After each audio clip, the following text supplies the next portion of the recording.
Hey Christina, hey Kimmy, what's up?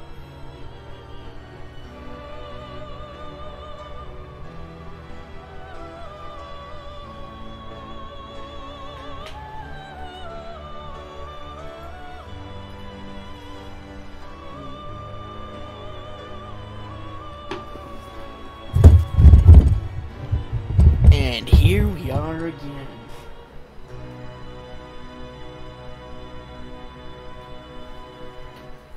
Alright.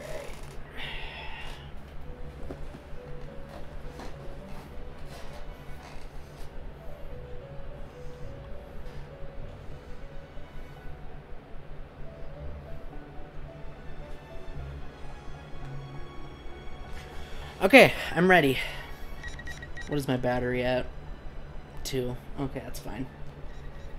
Alright, Chie. And then we'll have some side characters to go into. Very well.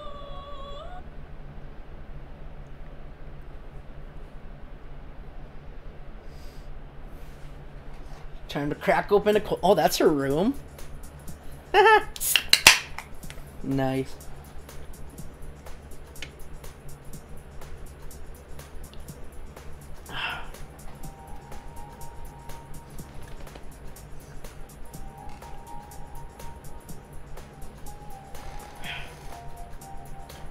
What's that David Hasselhoff lookalike right there? May 2nd. It's cloudy today. The wind's a little chilly for May, but it's perfect weather for my daily run. Personally, I prefer it to be sunnier, but then I'd have to worry about UV rays and all that stuff. I guess this is okay. I've got my favorite sneakers on and I'm ready to go. Oh, I should tell my mom that I'm leaving. I'm taking off, Mom! You've been going every day lately. I'm surprised you're sticking to it.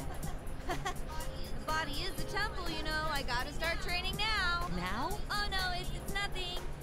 Well, don't forget to train your brain, too. Yes, Mother. I mutter a response to my mom's casual remarks as I rush out the door. My name's Chie Satanaka. I'm a third-year student attending Yasugami High School. After a certain series of events that occurred last year, I finally found what I want to be in the future. I want to become a police officer. I'm going to make myself strong and protect everyone from bad people. I know that's a kind of childish reason, but I'm serious. But because I'm so serious about it, I haven't been able to tell my parents about it yet either. But I've already talked about it with my guidance counselor, and I want to go to the police academy. And although I'm only third year, it's May. Considering that a lot of people around me are still troubled about what to do after graduate, I feel like I got a slight lead over them. Well, even so, I still need to make sure I study a lot too, but to be honest, that's not going so great. I mean, it's so much more fun to go out for a run like this instead of sitting at a desk all day. Feeling good. I take a deep breath from the damp air and start my run down the road to Samagawa at my usual pace. Inaba is, and let's be honest here, out in the sticks. It takes a couple hours switching trains to get you from a real city. Some people hate that there's nothing here, and others think it's a bother how everybody knows everybody else, but to tell the truth, I kind of like it. There's so many places to run, and I like greeting the people I meet along the way. I wave to a man that I usually bump into near the floodplain. He notices me and well waves back. Hey there, Chie-chan. Did something good happen? Oh, can you tell? Is it that obvious? I mean, Golden Week starts tomorrow after all. That in itself is enough to add me up, but even better, Yu-kun's coming back tomorrow. Is it what I think it is? You finally caught yourself a boyfriend? Jeez, you always have to bring that up. Be careful on your jog. Yu Narukami, he transferred from the city last year, and he transferred out again in the spring. Though it was fast, he became a great friend. When he left, I prepared myself for the thought that I wouldn't get to see him much anymore. When I learned he was coming back, I was ecstatic. Well, he'd only be back for a short time. He's just spending the holidays here. I look up at the sky. The light gray clouds are a bit gloomy, but the weather doesn't bother me at all. I'm too busy looking forward to tomorrow. I pick up my pace and quickly pass through the shopping district. After continuing down the road, I eventually come out of the Samagawa floodplain that flows through the center of town. I want to run a little bit more. Just as I was considering going all the way to the park on the top of the hill, I heard something I never expected to hear again. Did you see the Midnight Channel the other night? The Midnight Channel? Whoa, wait a sec. Hey, did you just say Midnight Channel? Excuse me? The two girls seemed startled that I suddenly jumped into their conversation. Actually, one of them backs away like she's scared or something. She doesn't have to freak out that much. Chie, senpai? What? Do you know her? No, I don't know anything. Oh yeah, so they're scared because they were on the TV, that's right. These girls are wearing Yasugami High uniforms, so they have to at least be first years, right? One of them seems to know me, but why is she so freaked out? Did I come on way too strong? I try speaking in a softer tone of voice and continue on. Sorry to barge in, but well, I'm kind of interested in the Midnight Channel. And I overheard you talking about it, so you mind telling me what you were saying? Chie, the ultimate tomboy. In flames of battle ignite this morning. I'm sure several people would argue on that. What's up, dude? I heard it's your last day on your job at pizza. I know you're gonna miss your friends, so you'll visit them. I am gonna miss them. A sense of camaraderie is just, you know what I mean? Like, it's hard to explain, but when you've worked in a place as long as I have, and even though it's not the best place, and I'm not gonna pretend it's the best place to work at, just like the sense of like a regimen and, you know, working with the same people, you kind of grow attached to each other and kind of form a friendship and a bond that, you know, that's just not easily replaced. You know what I mean? I don't know. Maybe I just get too emotionally attached.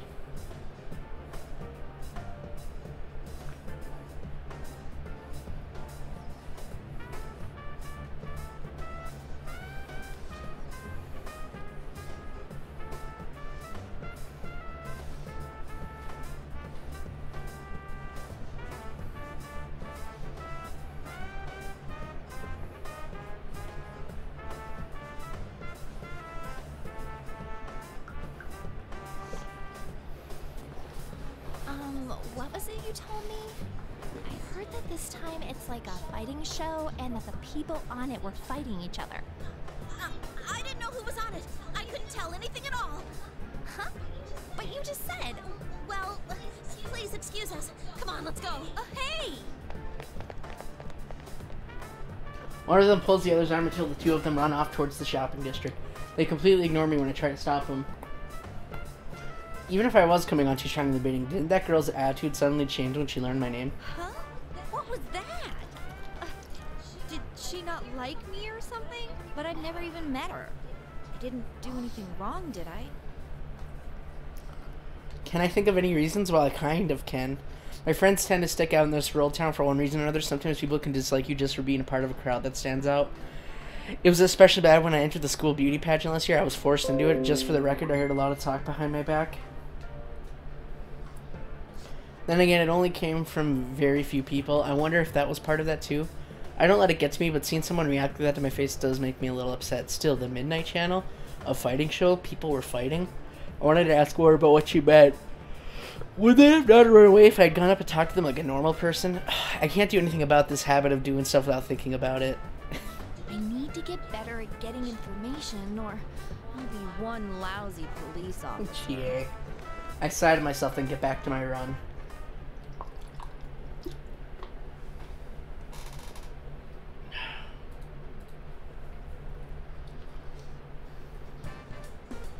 Midnight Channel. As I munch on an endless meat bun from Aya, my late night dessert that I saved from dinner, I roll onto my bed. Oh man, this meat bun is amazing. You just heat it up in the microwave for a minute and the outside gets all fluffy and then the juices get all over you when you bite into it like a meat apple. Oh.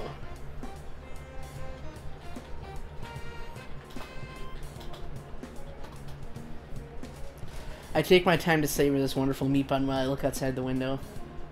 It's still cloudy, but it's not raining. I wonder if it'll start raining before midnight.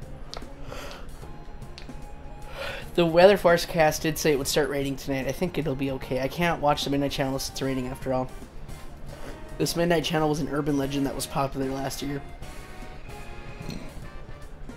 They said if you looked into a turned off TV at midnight during a rainstorm, your soulmate would appear on the screen. Of course, the real problem was that it was a room where people really could see it, and that people were shown weren't anything romantic like soulmates. It was actually connected to a series of terrible murders last year. There was a lot of absolute crazy stuff that happened last year. Another world in the TV, Persona, Shadows, the Midnight Channel started it all. but it doesn't come on anymore. It stopped because of all the things, and I mean a lot of things we did. We formed an investigation team and worked together to crack the case. That's why the Midnight Channel stopped coming on, or so I thought, but if someone's seeing it recently, I can't ignore it still. Why is it back on the air? Hey, Ninja. Yeah, I know, Ninja. I love the knockoff Bruce Lee poster. I know that's what it was supposed to be, but it really looks like David Hasselhoff for some reason. There's still some time before midnight, but I just can't concentrate. I should turn on the TV and kill some time. This is iNews bringing you the headlines for May 2nd. We begin with the hijacking of a domestic flight yesterday morning. At Jeanette's, every day is Customer Appreciation Day. Come see for yourself and get in touch with us. Oh, I know. Maybe Yosuke's heard a couple of rumors about this. That's a great idea even for me, and when you have a great idea, you gotta act on it immediately. I grab my cell and bring up Yosuke's number. Yosuke Hanamura, he's a classmate of mine. He's one of the friends that I worked hard on with the investigation team. He's a clown, though, always doing stupid things. But his dad owns the Junes Mega Mart in town, and Yosuke's always talking to the girls while working there. We're more like helping out, so he knows a lot of the gossip. I bet he'll know something about this. Oh, wait, is he still at work at this hour? What should I do if he doesn't pick up? Having to leave a message makes me more nervous than when I talk to a real live person.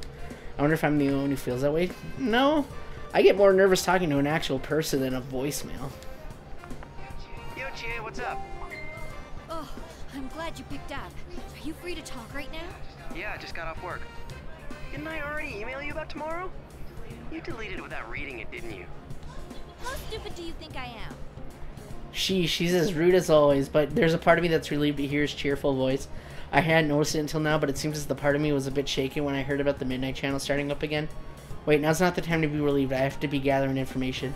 When I think that to myself, I find myself talking lower like I'm sharing a secret. Anyway, I heard a sort of disturbing rumor. The Midnight Channel might be back again.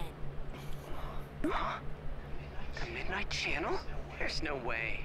Who told you that? An underclassman at our school. I tried to get more details out of her, but she took off in a huge... Dude, you didn't growl at her or anything when you asked her about it, did you? Maybe I did look pretty scary. Now that he's brought it up, I'm not so sure of it myself anymore. But not even Yosuke knows about the Midnight Channel's reappearance. Maybe the rumor only started up recently. But we still need to pool whatever information we have. That's how an investigation works. No, I was completely normal. At least I think I was. So anyway, the girl she was with said something about a fighting show. I didn't get any details, but she didn't seem like she was lying. And hey, the forecast says it's gonna rain tonight. Why don't we check it out? Yeah, good call. If this is for real, we can't ignore it. But if it turns out to be a hoax, you better buy me dinner. Then you owe me steak if it's true. I beat Zemnis and now Larkseen with all pro codes. I've got 355,000 with 365,000. Oh, maybe you'll get A rank on your crit file. That'd be cool. What? Anyway, I'll talk to you later. I should call Yukiko too. Oh wait, she might be too busy to pick. I end the call with Yosuke. I should tell Yukiko about this next. Yukiko Omagi. She's another classmate of mine and has been a best friend since we were kids. The Omagi Inn that her family runs is a luxurious establishment with quite a history. The thought of being the successor to a family legacy seemed to have weighed her down, but she appears to have made up her mind and is having fun with it. It doesn't mean she doesn't complain every once in a while. Still, even if she does pick up this late at night, I might be bothering her. All I really need to do is tell her what's going on, so I'll just send her an email. Oh, I should ask her where and when we're supposed to meet up tomorrow. I mean, I remember it. I totally do, but to be honest, I checked my inbox and couldn't find Yosuke's email. Looks like I erased it when I cleaned out that expired Junes mailing list. Sometimes I just associate the words Yosuke and Junes together without thinking. I'm actually a little shaky about where we're supposed to meet, and the more I think about it, the less sure that I am that I remember it right. Maybe I really am that stupid. There, email sent. Now, who else haven't I told yet? Oh, there's Naoto-kun. Actually, she told me beforehand she wouldn't be in Inaba during Golden Week. I guess she couldn't free up her work schedule. She sounded so disappointed on the phone, too. With that on my mind, I searched through my contacts list for her anyway. Hi, Naoto-kun. Oh, I'm not interrupting your work, am I? No, it's quite alright. I double-checked with her just in case something's changed and she can make it. Looks like she really can. After making sure, I decided not to tell her about what might be another case. Feel bad about making her worry when she can't come back here. It really is a shame. Give my regards to Senpai and the others, won't you? Will do. Good luck with the job. Alright, all I can do now is wait for midnight. There's still some time.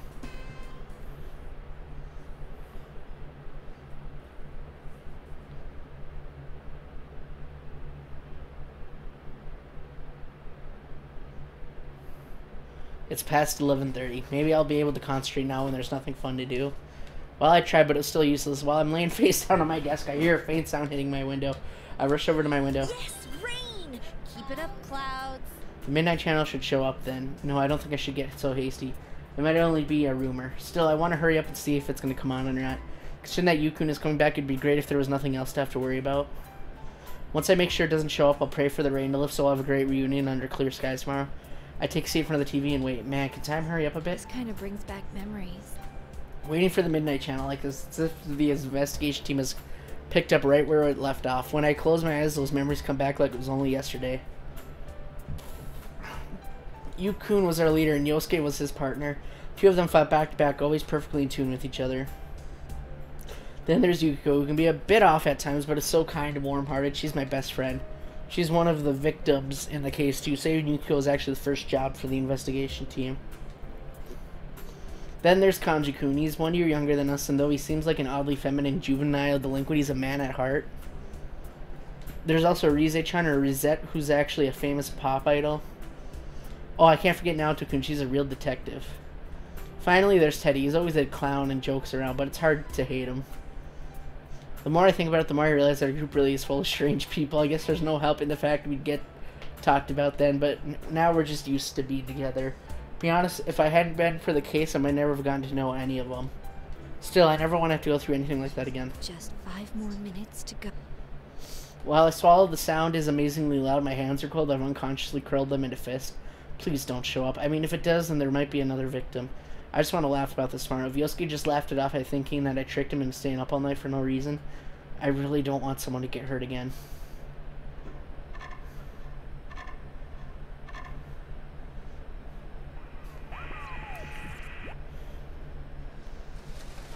Rivals. They are friends, yet powerful foes. The desperate fighting program amongst high school students. A new legend is about to start. Be the manliest of all men! Come on down! Nobody touches his precious knife. I still love this. Sister Complex Kingpin of Steel. The Sister Complex Kingpin of Steel. Only natural. Wage slave in the boonies by day, hero by night. Captain Resentiment, Yosuke Hanamura. Everything that bores me has gotta go! A spunky dragon with deadly legs. The carnivore who's discarded womanhood, Chie Satonaka. You need to eat more meat! You need to eat more Please meat! escort me to the ring, my prince. The unconquerable Snow Black, Yukiko Amagi. I'll finish you in 1 strike! Blooming roses and bulging muscles. The blood-curdling beefcake emperor, Kanji Tatsumi. Deep into realms of romance. The body of a child. Yeah, hopefully this is the last time we gotta rewatch this. Killjoy detective, Naoto Shirogane. Is this an army of idiots? Fight and survive towards the one throne waiting at the end. The P1 Grand Prix where fierce fights will be fought. The battle begins tonight.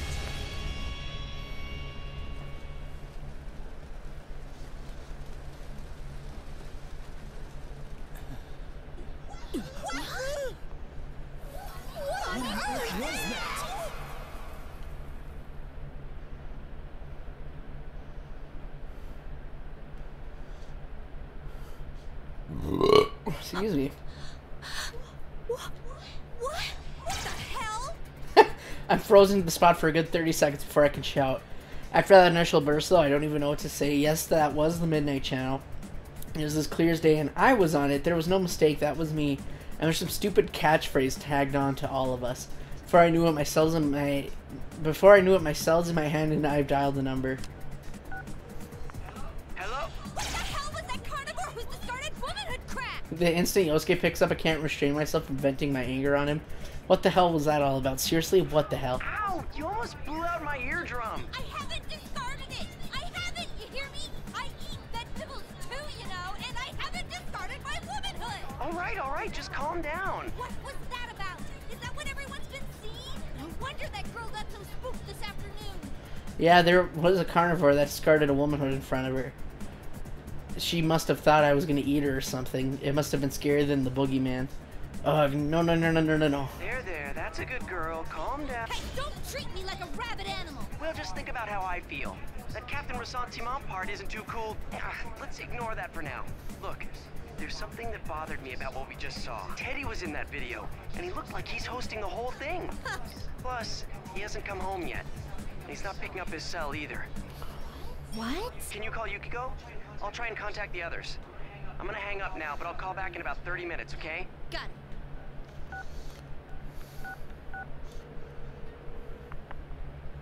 I hurry up and call Yukiko. She seems badly shaken up too, and her voice is trembling. I was about to try to console her about it, but the reason she was so shaken up was a little different. It wasn't because of what was on the mid-channel, but a phone call that she received earlier tonight. Huh? Rise-chan's gone missing? Yeah, her manager called the Amagi Inn to ask if I knew anything. Could it be related to the Midnight Channel? I don't know about that, but... Even though that's what I said, I was convinced otherwise. The Midnight Channel must be related to how Teddy and Rise-chan have gone missing. I don't have any proof, but think about that timing. There has to be some kind of connection here. In any case, I check with Yukiko about her meeting tomorrow before I hang up. Later, though, another troubling tidbit was added when Yosuke called me again. Looks like Kanji's missing too. His mom told me that he was sleeping in the living room, but then he disappeared. And Teddy, Rise-chan, and Kanji-kun. Yeah, this might be serious. I'll see you at the food court tomorrow. I glare at the TV screen. Of course, since it's turned off, nothing's on it. I don't care about any stupid catchphrases now. I'm just worried about the friends that we can't get in touch with. Please be okay.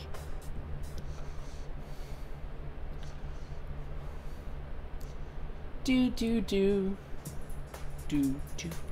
I managed to get any sleep that night, so I got to the meeting place much earlier than I was supposed to. This is the food court on the Juness roof. It's where the investigating team usually meets. The light clouds from last night have blown away, and a nice breeze is passing through the area. Now, where should I wait for everyone? Just when I was convinced that I was the first one here, I see the narrow back of my best friend. Yukiko, you're early. Good morning, Chie. I couldn't stop thinking about things, so I wrapped up my shift at the inn early and came here. Yukiko smiles. Man, she's so pretty as usual. Just seeing her smile makes me feel a little embarrassed. But Yukiko is not just about looks. Top of being trained in etiquette at the inn, she's elegant and smart. Obviously, she's insanely popular among the guys. There are times where I'm honestly envious of her for having things that I don't. But I'm proud of her, and I'm always happy that she's my friend. A woman's mind's complicated. Yeah, I said it. A woman's mind. I haven't discarded my womanhood, damn it. I actually made a boxed lunch for everyone. Let's eat it together later. Whoa, a boxed lunch? You made it? Don't worry, I made sure to taste test it first, so it won't be like last year, I think. Well, you've got a point. We don't want people to keep calling us poison chefs, do we? Ooh, that does smell really good. Oh man, I can't wait to try it. It smells so good. I'm sure it'll be okay. Yukiko's really been doing her best lately, after all. As Yukiko blushes shyly, I notice two people entering the food court from behind her. That's Yosuke and Yukun. Hey there, sorry I'm late. I ran into this guy at the elevator. Good to see you guys again. Welcome back! The guest of honor's finally here. You're looking well. Welcome back. Should we... Oh, he already knows about the Midnight Channel. He's actually the one who called me up about it. Oh, I see.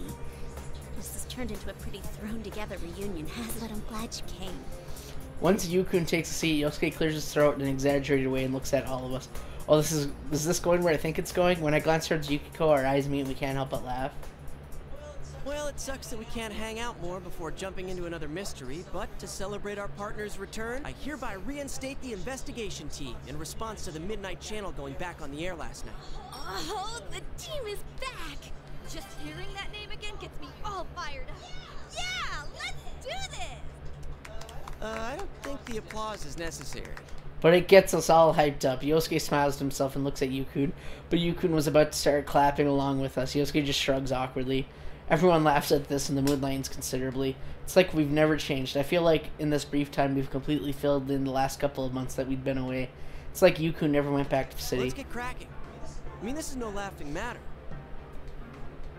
The react stare suddenly tightens with Yosuke's words. With the Midnight Channel airing, we all understand what that means. No one's heard from Teddy, Kanji, or Rise. Just those three, right? Yeah. Oh, I got a hold of Naoto-kun, but I didn't tell her about this stuff. She told me she couldn't make it today because of her job, so I didn't want to worry her. She seemed pretty bummed that she couldn't be here too. Naoto-kun seriously seemed busy when I talked to her. It would have been reassuring if we had Naoko-kun here, since she's an amazing detective that even the police asked for her assistance. She has to be doing something really important right now. One thing's been bothering me. The picture on the TV was very clear last night. I think about what came on last night. Yeah, the picture was really clear. There was no static or digital fuzz or anything. I could easily tell who was on it, but isn't that odd? Everyone else has the same doubts I do. Yukun speaks up and asks about the reason behind it. Yeah. Going by the pattern from last year, it wouldn't be that clear until after the victim entered the TV. Hey, isn't this the first time a big group of people was shown together? Plus, we're still here. Why us anyway? And what's up with those insulting descriptions? I look over to Yuko after that. Crap, she's angry. She still has a beautiful smile on, but I can tell that she's seriously mad. Hey, don't get mad at me. Your nickname wasn't that bad. At least the unconquerable Snow Black is still feminine. That's just a joke about Snow White. I got stuck with Carnivore. Yeah, I know that's not the problem here, but still. What bothers me most is Teddy. He was acting like the host of that show. Yukun said the same thing Yosuke said yesterday. Now that's our leader. Even though he's been slapped with some insane label like Sister Complex Kingpin, he's as calm as ever. Yeah, we can't find him. This smells fishy. Then again, I doubt he would play a prank like this for no reason. I guess we'll just have to go inside the TV and find out what's going on. Won't we be stuck in there without Teddy to give us an exit? Uh-huh, not so. I've had Teddy keep the exit TV out on that side. Look at you, all prepared. I mean, think about it. What if we were half asleep and fell into a TV when Teddy wasn't over there? Isn't that a scary thought? Like anyone would be that clumsy. Well, there is someone who almost fell in like that. Someone remember back when we simply brushed off his claims that he could go into a TV. I remember that you had said that he'd gotten stuck because his TV screen was so small or something like that. He'd been so serious. Feels like that was a long time ago. Anyway, it sounds like it's safe for us to go investigate then. Yeah, there's no doubt that something's going on in there. Is everyone ready? We're all good to go. To tell the truth, I had a hunch that this was going to happen. Everyone stands up excitedly, ready to show that we're all prepared. We're headed for the electronics department in June, as we know that the big screen TV there will allow us to enter the other world.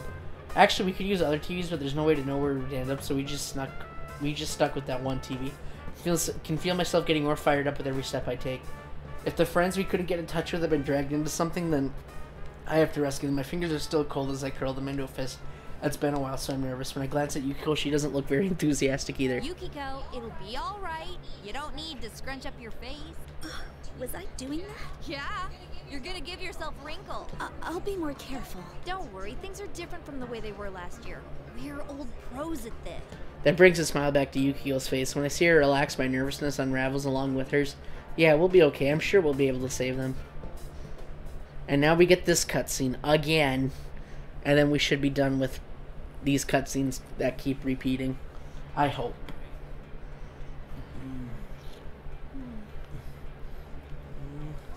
It's a holiday, so the store's full of people.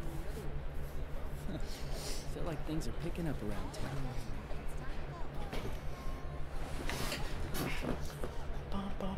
You know, it's been a while since last time. I'm a little nervous.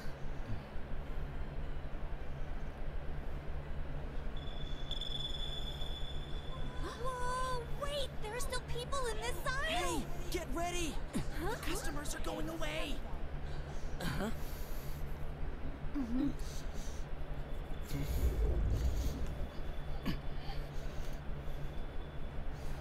Let's go! Yeah!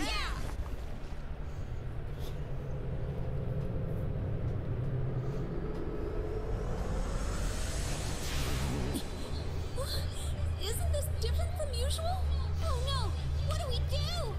What can we do? We can't stop now!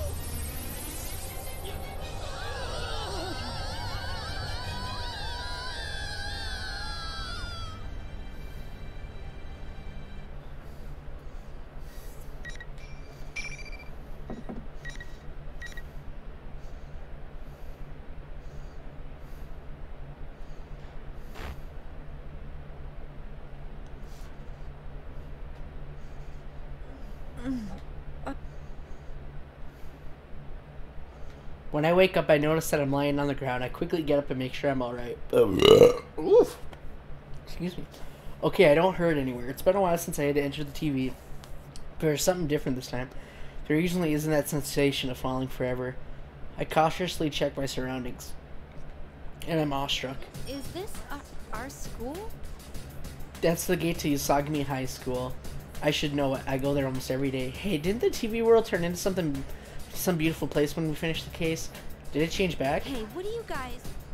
I turn around expecting to see my friends nearby, but lo and behold, there's nobody there. Where'd they go? Hey! Is anyone there? I call out, but there's no answer. There isn't even an echo. My voice just disappears after the sound is being sucked away. Usually we'd come out together when we went through the same TV. Yuku, Yosuke, Yukiko, where did they all go? I anxiously look around, but there's no one. Where is this? I know I'm in the TV world, so why does it look like Yasagami High?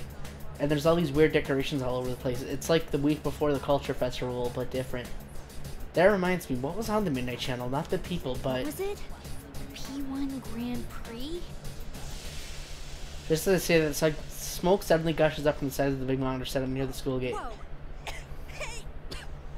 What is this? Ladies and gentlemen, it's time to get our program started. Is that Rise-chan? A loud cheer accompanies her voice. Where's that coming from? There shouldn't be any people here. I look around wildly while Rise-chan continues on the screen.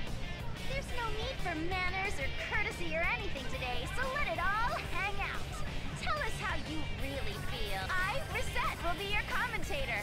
But first, the General would like to say a few words. Commentator? General? It seems the time has come. I'm proud to announce the opening of our very own P1 Grand Prix! Wait, the General is Teddy? Now Teddy's on the monitor and he's dressed all weird. We came here because we were worried that something had happened to him and now the stupid bear's up to shenanigans. Hey, you! What are you doing? What's all this about? Welcome, Chie-chan! You must now strive to become the champion among all fighters! Champion among all fighters? You don't mean we're gonna fight each other like it said on the Midnight Channel, do you? You're quick to understand. I bet you're already itching to get started, huh? Hey, enough with this sick joke. Everyone's worried about you, you know. I wouldn't know about that. Bring out the first challenger! On cue, the smoke gushes out of the monitor again, and now I see a familiar silhouette. It's Yukun. So I'm not alone in here. I rush over to him with relief. Thank goodness you're okay. I guess I got separated from everyone else. Anyway, listen. I found Teddy. But he's not making any sense at all. He's telling us to fight against each other. Not making any sense? He laughs silently at my words and suddenly draws his weapon. What's wrong? Aren't you gonna prepare yourself? P1 Grand Prix already started. I see my own dumbfounded face reflected in his blade. This is also sudden. I can't understand what's happening. Prepare myself? Does that mean we're gonna fight? I'm going to fight Yukun? Hey, well, what's gotten into you? Seriously, I can't fight you. Why? Why? You're naturally violent, though. That's why you want to become a police officer. So you can be violent on the job. The serving and protecting thing is just a cover. Oh, this music! Oh, what is this called? Is it called Face Myself? Do do do do do do do do do do.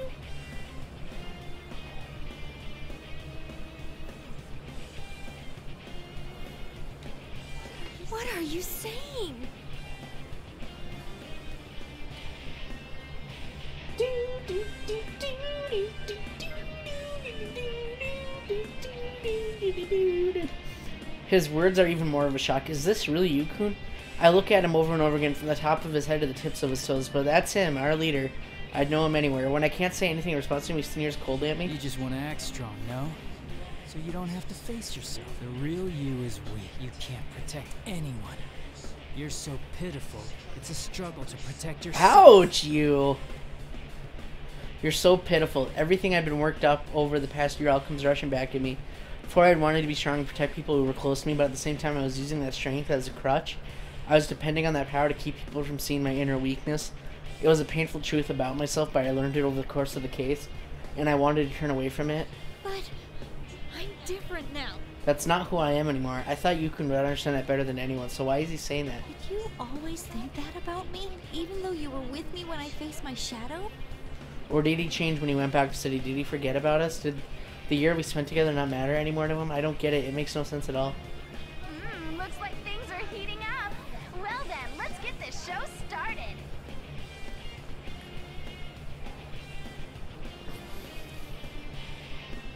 You heard her. Face me. Or die. Yukun slowly raises his hand. I know what he's about to do. I fought alongside him all these years. I fought alongside him for so long. That movement, it's a persona summoning. You're serious. I brace myself for a fight. I concentrate my senses the first time in a while. I call on my inner self. If Yukun is serious, then I have to give this all to Come Tomo, my persona. If you've forgotten, then I'll make you remember. Here goes.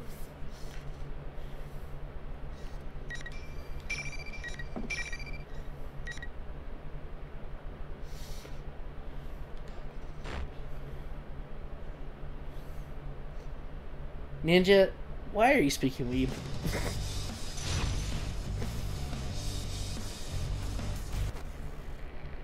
Oh god, I gotta remember how to play.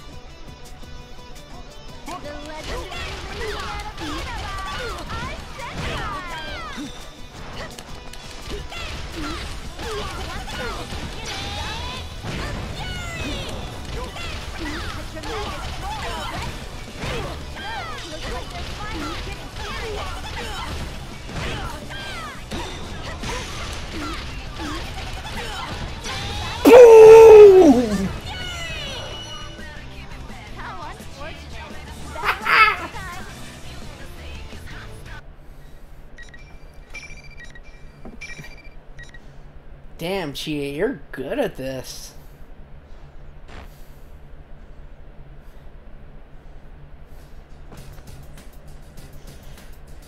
I beat Yukun. Maybe it doesn't make me happy at all.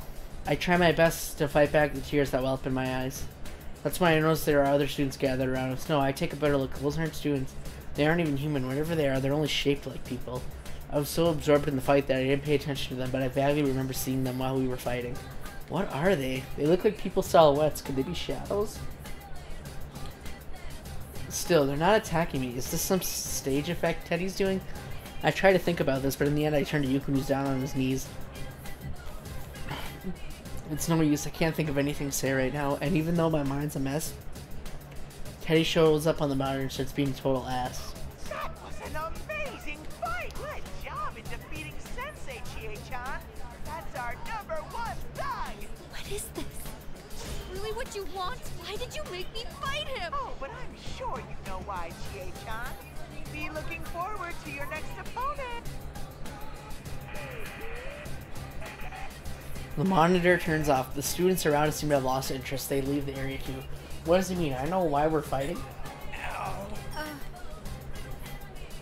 I almost rushed over to help him stand up with my feet stuff. I still don't know how to deal with what he said earlier, but I need to talk to him, yeah.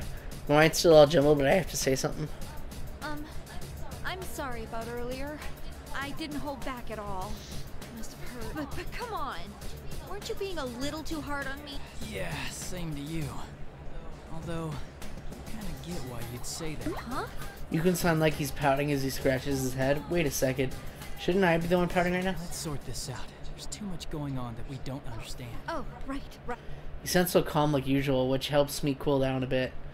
Yeah, this is the usual Yukun, but then why was he talking like that before? I still don't know how to deal with that, but he's right. We need to sort out what's going on here.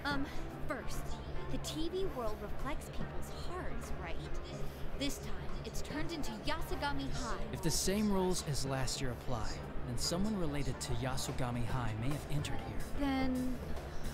I don't know. But we're forced to participate in this Grand Prix. That host really was Teddy. And Rise-chan's announcing seemed like she was trying to run. There's no way it could be them. Yukun sounds determined. Hearing him talk with such conviction makes me feel relieved for some reason. Yeah, he's right. Neither Teddy nor Rise would do this to us. Teddy does harass the girls, and he's always causing trouble if everything's a game to him, but he'd protect us with his life when it counts. Rise-chan would too. She's a friend who would do everything she can for us. It's impossible that they'd want to make us fight our friends like this. Have you seen Yosuke and the others? No, not yet. We all entered the TV together, too. I see. Let's meet up with the others first. We'll deal with this new mystery after that. Right. Yukuno's as amazing as ever. It's just not that he's always calm and smart, but he helps others figure out what's most important. He and I start walking to school together, but... What's wrong? Yukun suddenly clutches his face and stops for no reason. I wasn't looking beside me, but it sounded like he ran into something. But there's nothing here, right? Slowly raises his hand and walks toward him, and his arms meet resistance in midair. It's like there's a wall right there, but... I got through okay. I waved my arm through the space where his arms have stopped. Yeah, it went right through. There's nothing here. When Yukun sees that, he looks surprised. What does this mean? Well, he and I look at each other confused. Monitor comes back on. I'm so forgetful. No matter how much you try, you can't go any further, Sensei. Huh? Actually, no one who loses a match can leave. Only the winner can move on. Those are the rules. Comprende? Monitor turns off just as suddenly as it turned on. Oh, hey! He's watching us, but he doesn't care to listen to anything we have to say. Isn't that selfish? Still, only the winner can move on, huh? If that's not some goofy plot out of a TV show, I don't know what is. What in the world does he want from us? I mean, if there's something like a wall here, then... Persona! You could summon his persona and has it slash where he couldn't pass through. I was thinking the same thing, but damn, a little heads up would be nice. I should summon my persona and see if that helps. Wait, I can't touch this wall myself, though. After a number of tries, Yukun exhales deeply and shrugs. It's no use. Looks like these rules can't be broken. Then... If I concentrate on attacking a single spot, I may be able to break through. But you can't wait around for that. You'll have to go on without me. It's in your hands now. You want me to just leave you here? What's wrong? Huh? Oh, so sorry. You're better at solving cases and things, so I'm like, can I do this on my own? It really would have been better if I had lost, huh? Now that I said it aloud, it's true. I mean, he's so much smarter than me and calmer and stronger. So if you can compare him to me, I can't get what he said earlier out of my head. A weak, pitiful person. It's not like you. Weren't you gonna protect everyone? That's when he puts his hand on my shoulder. I look up and he's smiling like he's trying to cheer me up. Don't worry. Believe in yourself. You can save them. Plus, rushing headlong into things is your specialty, right? Hey, that's me. But that's what's best about you, Chie. You're honest and straightforward. I know he's just kidding, but I do feel better now, and we don't know what Yuko or Yosuke are doing right now either. Thanks. I'll get going then. I'll be back with the rest of the guys to save you. Just wait for us. If I'm the only one who can go on, then that's just what I have to do. I'm the only one who can do this, so I will do it because I'm the only one who can, or something. Kind of makes sense. Everything should be simple. I wave one last time back to Yukun before running the school building.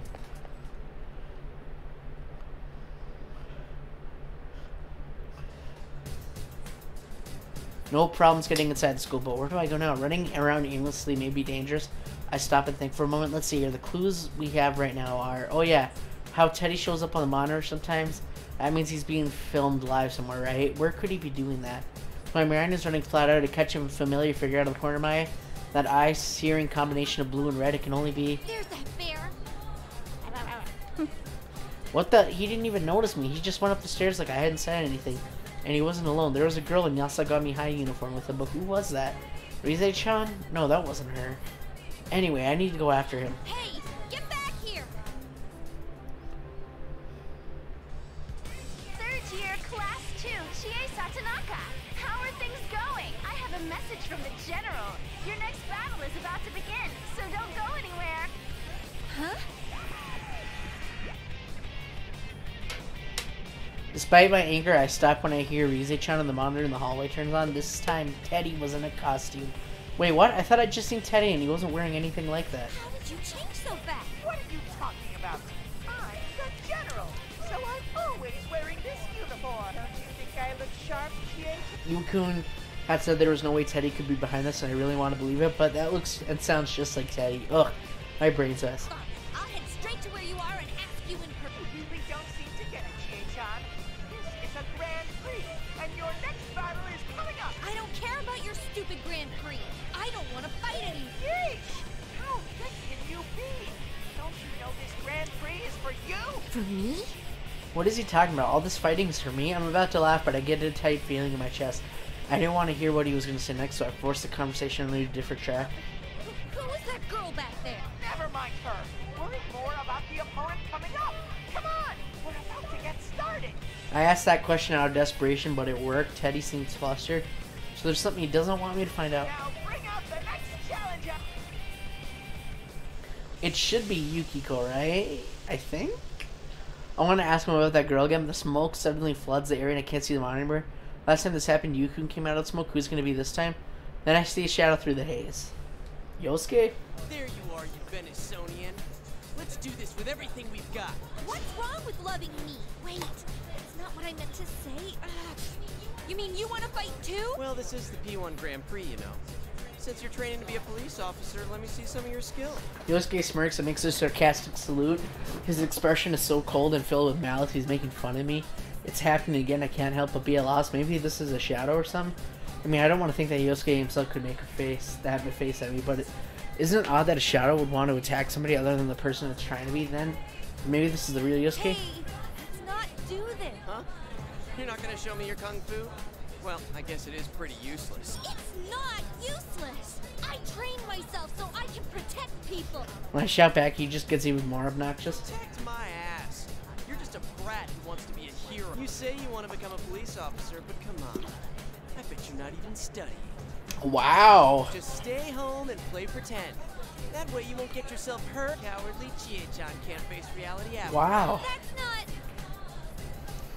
I can't finish that sentence. I can't say that he's not right. Yosuke is saying the same thing Yuku said earlier. The weakness in me that I thought I'd overcome last year begins to throb painfully. That's when Rize channeled out through the piece, as if she's watching us right now. Ooh, has the carnivore been defanged? This battle might be over before it starts. That wouldn't be any fun though, right? You gotta show off kung fu pride.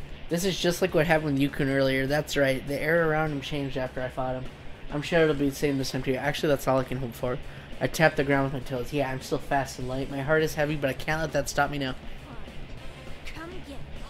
I'll beat some sense into you.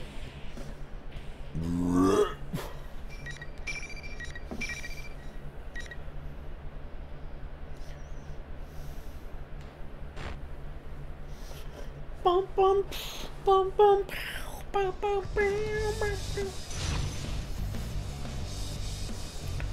Versus. Finals.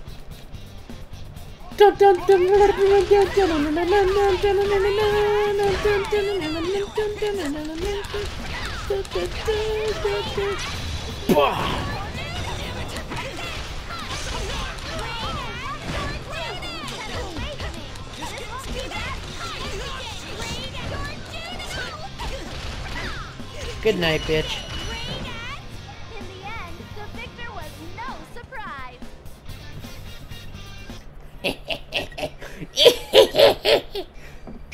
I was pulling off some better combos. I mean, they weren't great, but they were better than just massing square.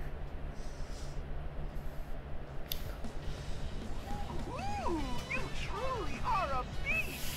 We'll be looking forward to seeing your brutal kicks in the next battle too.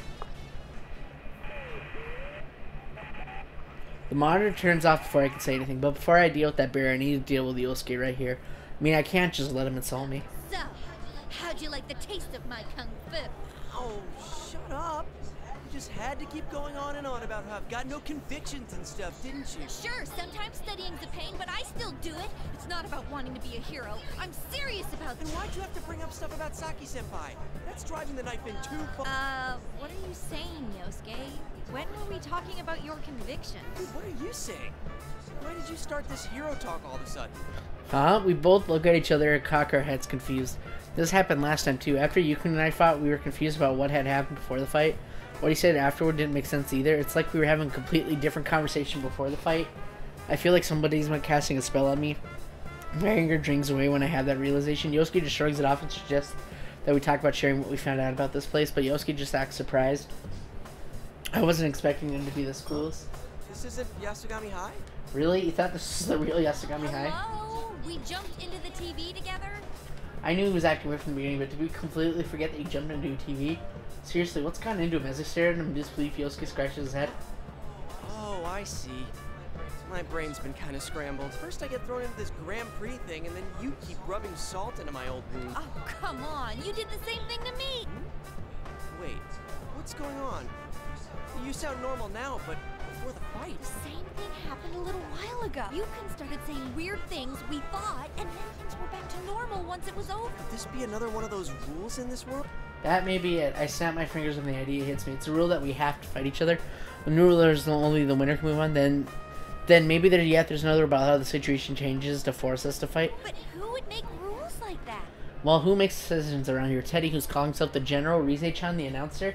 There's no way either of them would want to make us go through this. Could there be some bad guy out there making us crazy? A certain face comes to mind. That girl who was with Teddy in the stairway.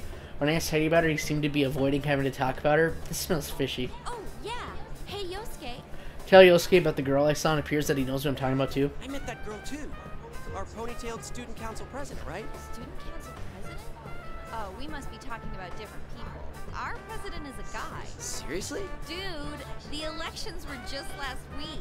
You can't even remember their agenda. Oh, I slipped right through all that. But if that's true, then is she lying about being the student council president? Why would she do that? I don't know. But I'm positive she's not the real president. And isn't it suspicious that she's inside the TV?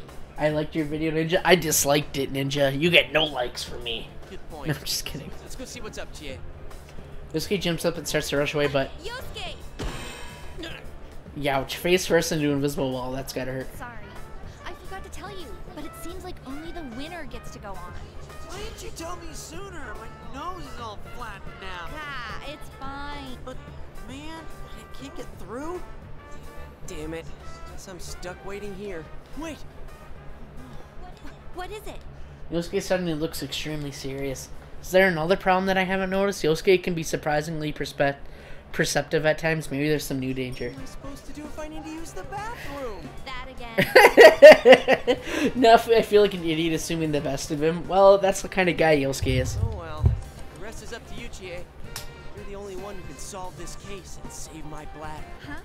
Oh, right. I don't think that second thing's an actual problem, though. Well, in any case, I'll... I mean, you could just pee in the corner. Guys have it Sorry, easy. I wish I could help you. But I'm sure you can save the others. Yeah. I'll do my best. Make sure you think before you act, okay?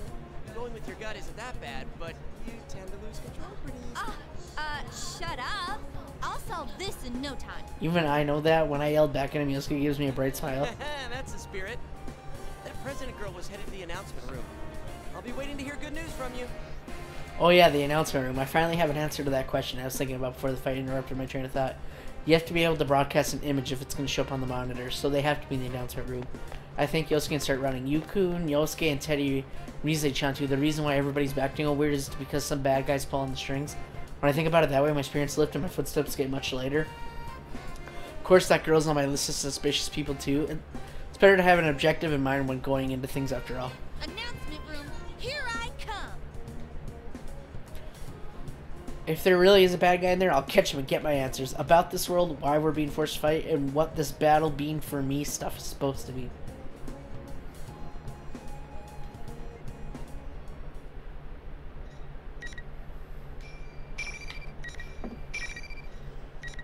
I want to slide into Larksine's DMs.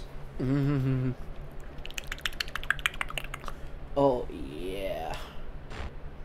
Larksine's got that tight ass.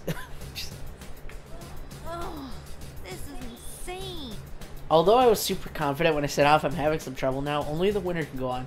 Figured that only losers would run into those invisible walls. Man, was I wrong. Stupid things are all over the place. Every path I've taken so far has been blocked. I go up one of the sets of stairs to the second floor, but I can't even get close to any of the stairs to the third floor.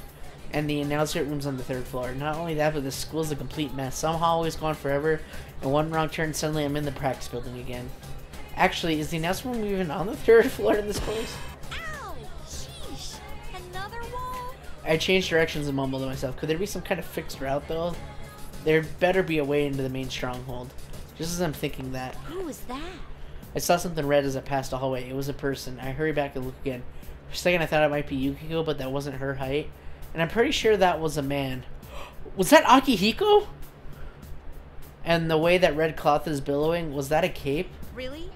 A cape? Oh my god, that's Mr. Punching Man! I must be seeing things. Nobody would really walk around outside dressed like some cheesy superhero, right?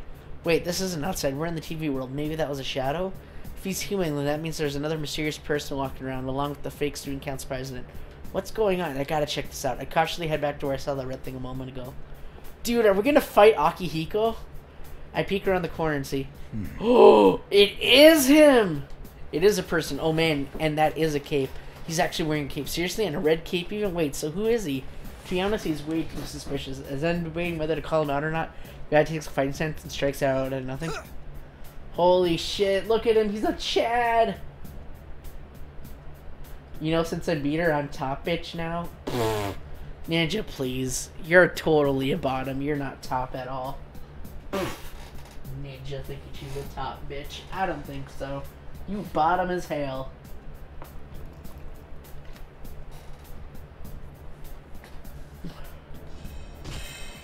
Whoa, that was insane. Is he punching the invisible walls? That looked like a crazy strong punch, but even that didn't do anything to the wall. The guy in the cape stops and thinks to himself for a while, then looks around while muttering to himself. I knew it. Whoever set this up only thought about blocking people's paths. Anywhere there already was a real wall got overlooked. Look at the scars on him. Hey, he opened a window. I didn't know they opened. And I'll just go another way. What? The cape guy suddenly jumps out the window. Wait. How'd you... I mean, what? You can do that? I go over to the window and the guy just leaped out of it. I look around to see where he must have landed, but he's nowhere to be seen. Actually, I can't see the ground from here. Is there even anything to land down there? I wonder if he's okay. Fragment, irresistible aroma flows in from the land outside the smell. Oh, I breathe deeply, letting myself feel the steakiness in the air and seeping into my body. That smell, not just steak, a steak bowl. The special version of the steak bowl served at Aya with freshly cooked rice and that juicy meat that I love so much. There's no way my nose could mistake that aroma for the Aya special steak bowl. I'm so hungry. That reminds me, all I've had to eat today was a rice ball for breakfast. I didn't get anything at the food court. I forgot that Yukiko had made us a lunch too. Then again, I'm not sure I would have eaten it then, but I'd sure eat it now. Shut up, Pops. Oh my god. I'd scarf it down with both hands. I'm not kidding. That's how hungry I am right now. Jeez, I'm practically drooling. Should I try jumping down? I need the steak! I'm gonna jump out and get steak. I make up my mind and jump out the window. I feel like I'm floating. It's sort of like how it feels when I enter the TV. Everything goes dark. When I wake up, I'm laying on the ground. Where am I now? This doesn't look like it's on the school grounds. Is that a convenience store over there? Yeah, that's it. I know that's it's the one closest to school, though. It's pretty far on foot. It's not like you can get there by jumping out a window from the school. What's going on? But this place... I probably shouldn't have done that, but oh well. I sniff around and get another whiff of that incredible steak bowl light in air. I'm suddenly reminded of the way Teddy sniffs around when he's searching for some. But it works, and I can follow the invisible trail of beefy goodness. It leads me to the brawny back of the guy in the red cape. Don't tell me. Is he a rival meat lover? The rich smell of the steak bowl assaults my sense of smell, even as the sight of the guy in the cape through the store window assaults my eyesight. The magnificent smell of steak bowl is calling to me. Wait, I need to see who that red cape guy is. He's... No. There's only one steak bowl left on the shelf, and he's reaching for it. My god, he's gonna buy the last steak bowl. Hold it right there! I crash through the doors and snatch the steak bowl away, and as before the guy in the cape can touch it. This is an Aya steak bowl. Even better, it's the super special steak bowl. What is it doing in a convenience store? Maybe there's some deal going on between Aya and the store to sell their steak bowls. Oh man, Mr. Aya, that's just good business. You'll make so much black ink from this move. Wait, that's mine. I saw it first. Possession is 9/10 of the law. This guy with the cape glares at me with murder in his eyes, but I'm not backing off. I mean, this is steak on the line here. If you hadn't yelled like that, I would have gotten it before you. Well, there's no way to know that for sure. In any case, this super special steak bowl from Aya is mine. Now I know I really can't let you have it. That's from Umiyushi. It's their ultra super beef bowl. If you can't even tell the dishes apart, you have no right to steal my meat. What? Excuse me? This is from Aya. How would I mistake it from somewhere else? So, you think you know your meat, dude? This guy smirks at that. A smirk, or that dangerous smile of a shark. I almost flinch from the aura of danger, and this guy's giving up. This guy already knows nothing about meat. His muscles have to be all show. I glare at him without giving in. This guy eventually makes a decision. Alright, let's take this outside. We'll see who's more worthy of that bowl. This is the first time in real life I've been told to take something outside. Alright. Oh my god, I'm fighting Akihiko over a steak bowl. The guy in the red cape throws some money on the counter and then puts the food in the bag. We then leave the store and hang the bag from a nail in a nearby townsville. It hangs there, tempting me, a prize like a champion belt, but made of steak. Only the victor gets to bask in the true girly of Aya protein. Teach you a true appreciation for meat. You ready? I'm ready. The question is, are you? I'll count.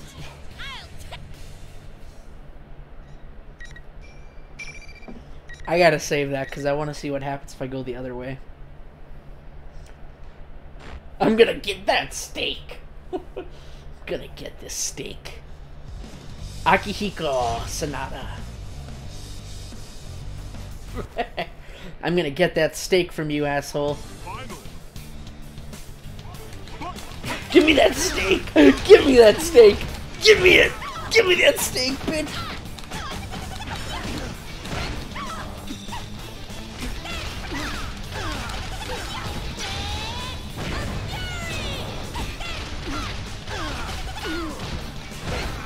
I'm not giving up.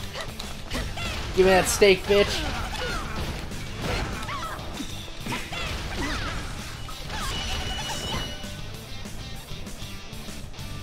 I want that steak. Give me that steak.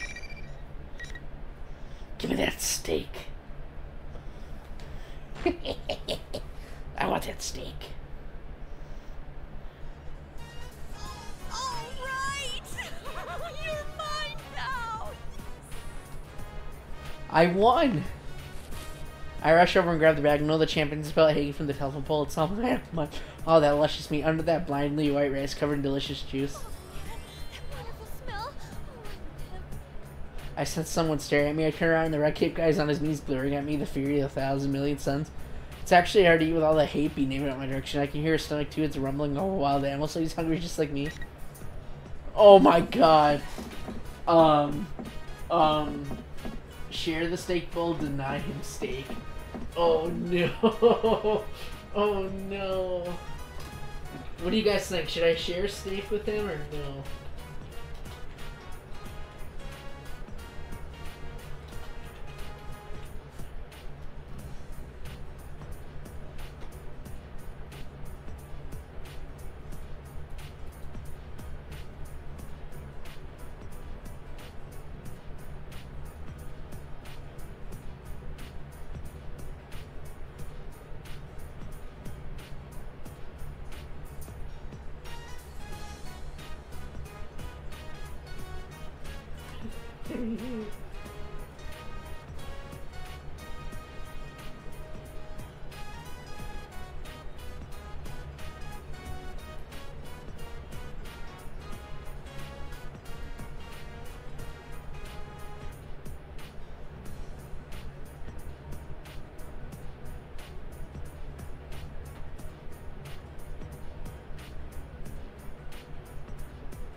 Oh wait, I just realized something. Oh no.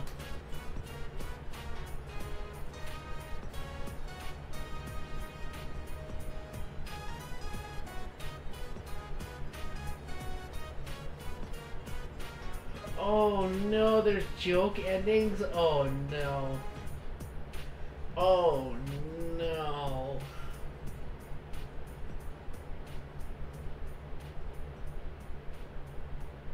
Oh no.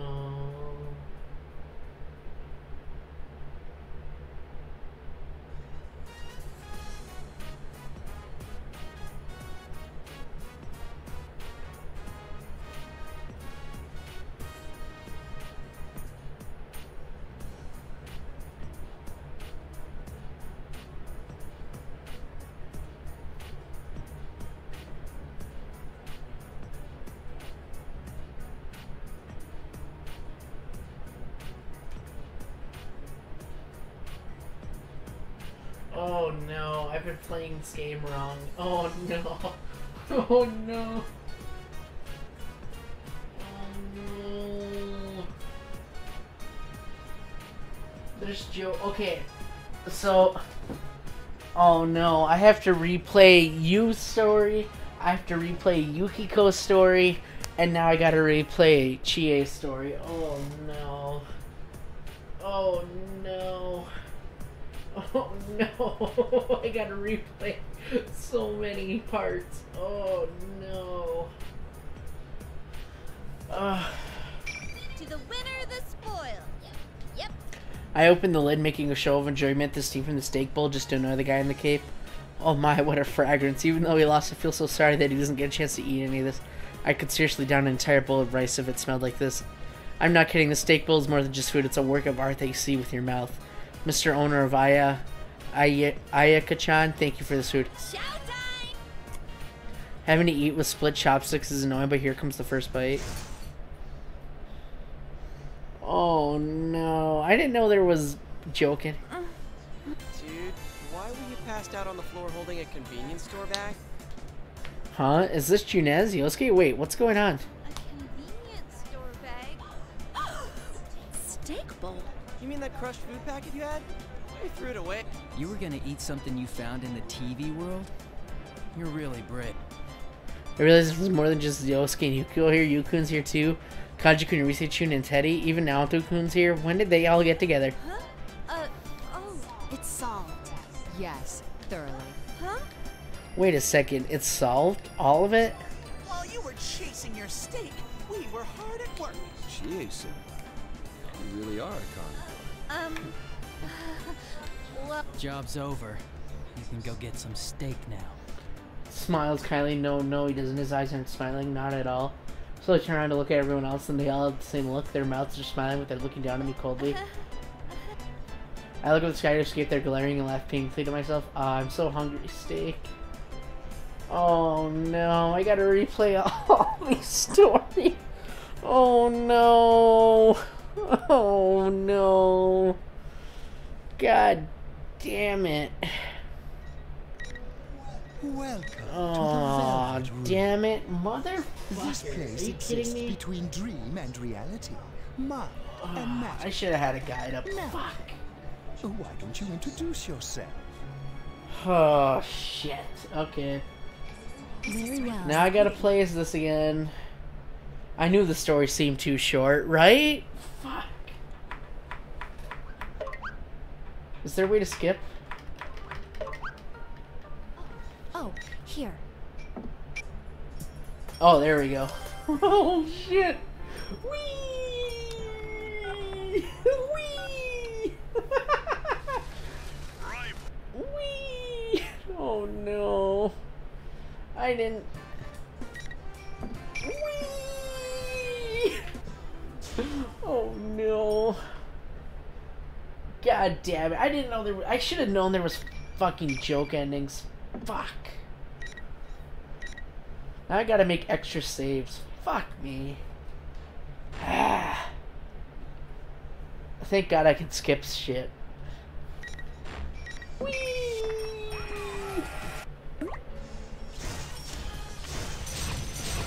Do I still gotta do the fights? Probably. Okay, so apparently Yukiko, you're not... The joke ending that I did do was when I fed you the food, and they're like, yeah, the case is already solved. Apparently that was not what you were supposed to do. I didn't know that. So that was my fault. Finals.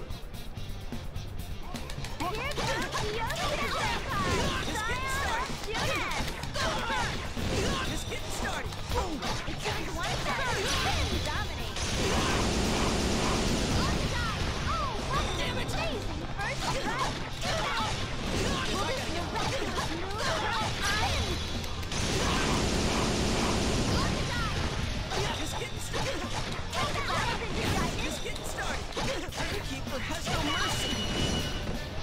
They overwhelmed the opponent in the end. I didn't know there was... I didn't know... I've never played a fighting game. How was I supposed to know there was joke endings? Come on. You can't blame me for that. Whee! Whee! Wait, what's quick skip? Oh, that's what quick skip. Eh.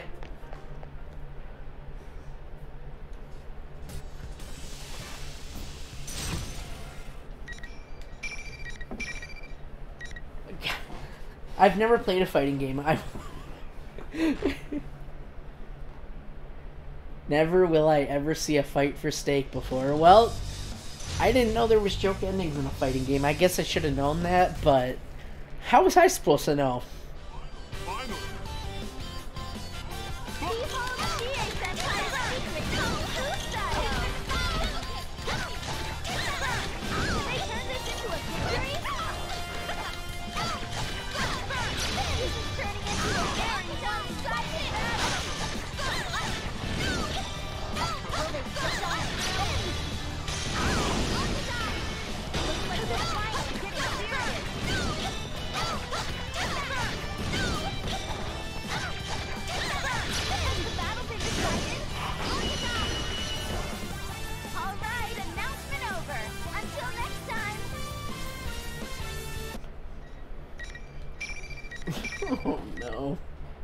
I got the joke endings. I'm so mad. How the fuck do I end up getting the joke endings? Ah, damn it. Damn it myself. How could I do that?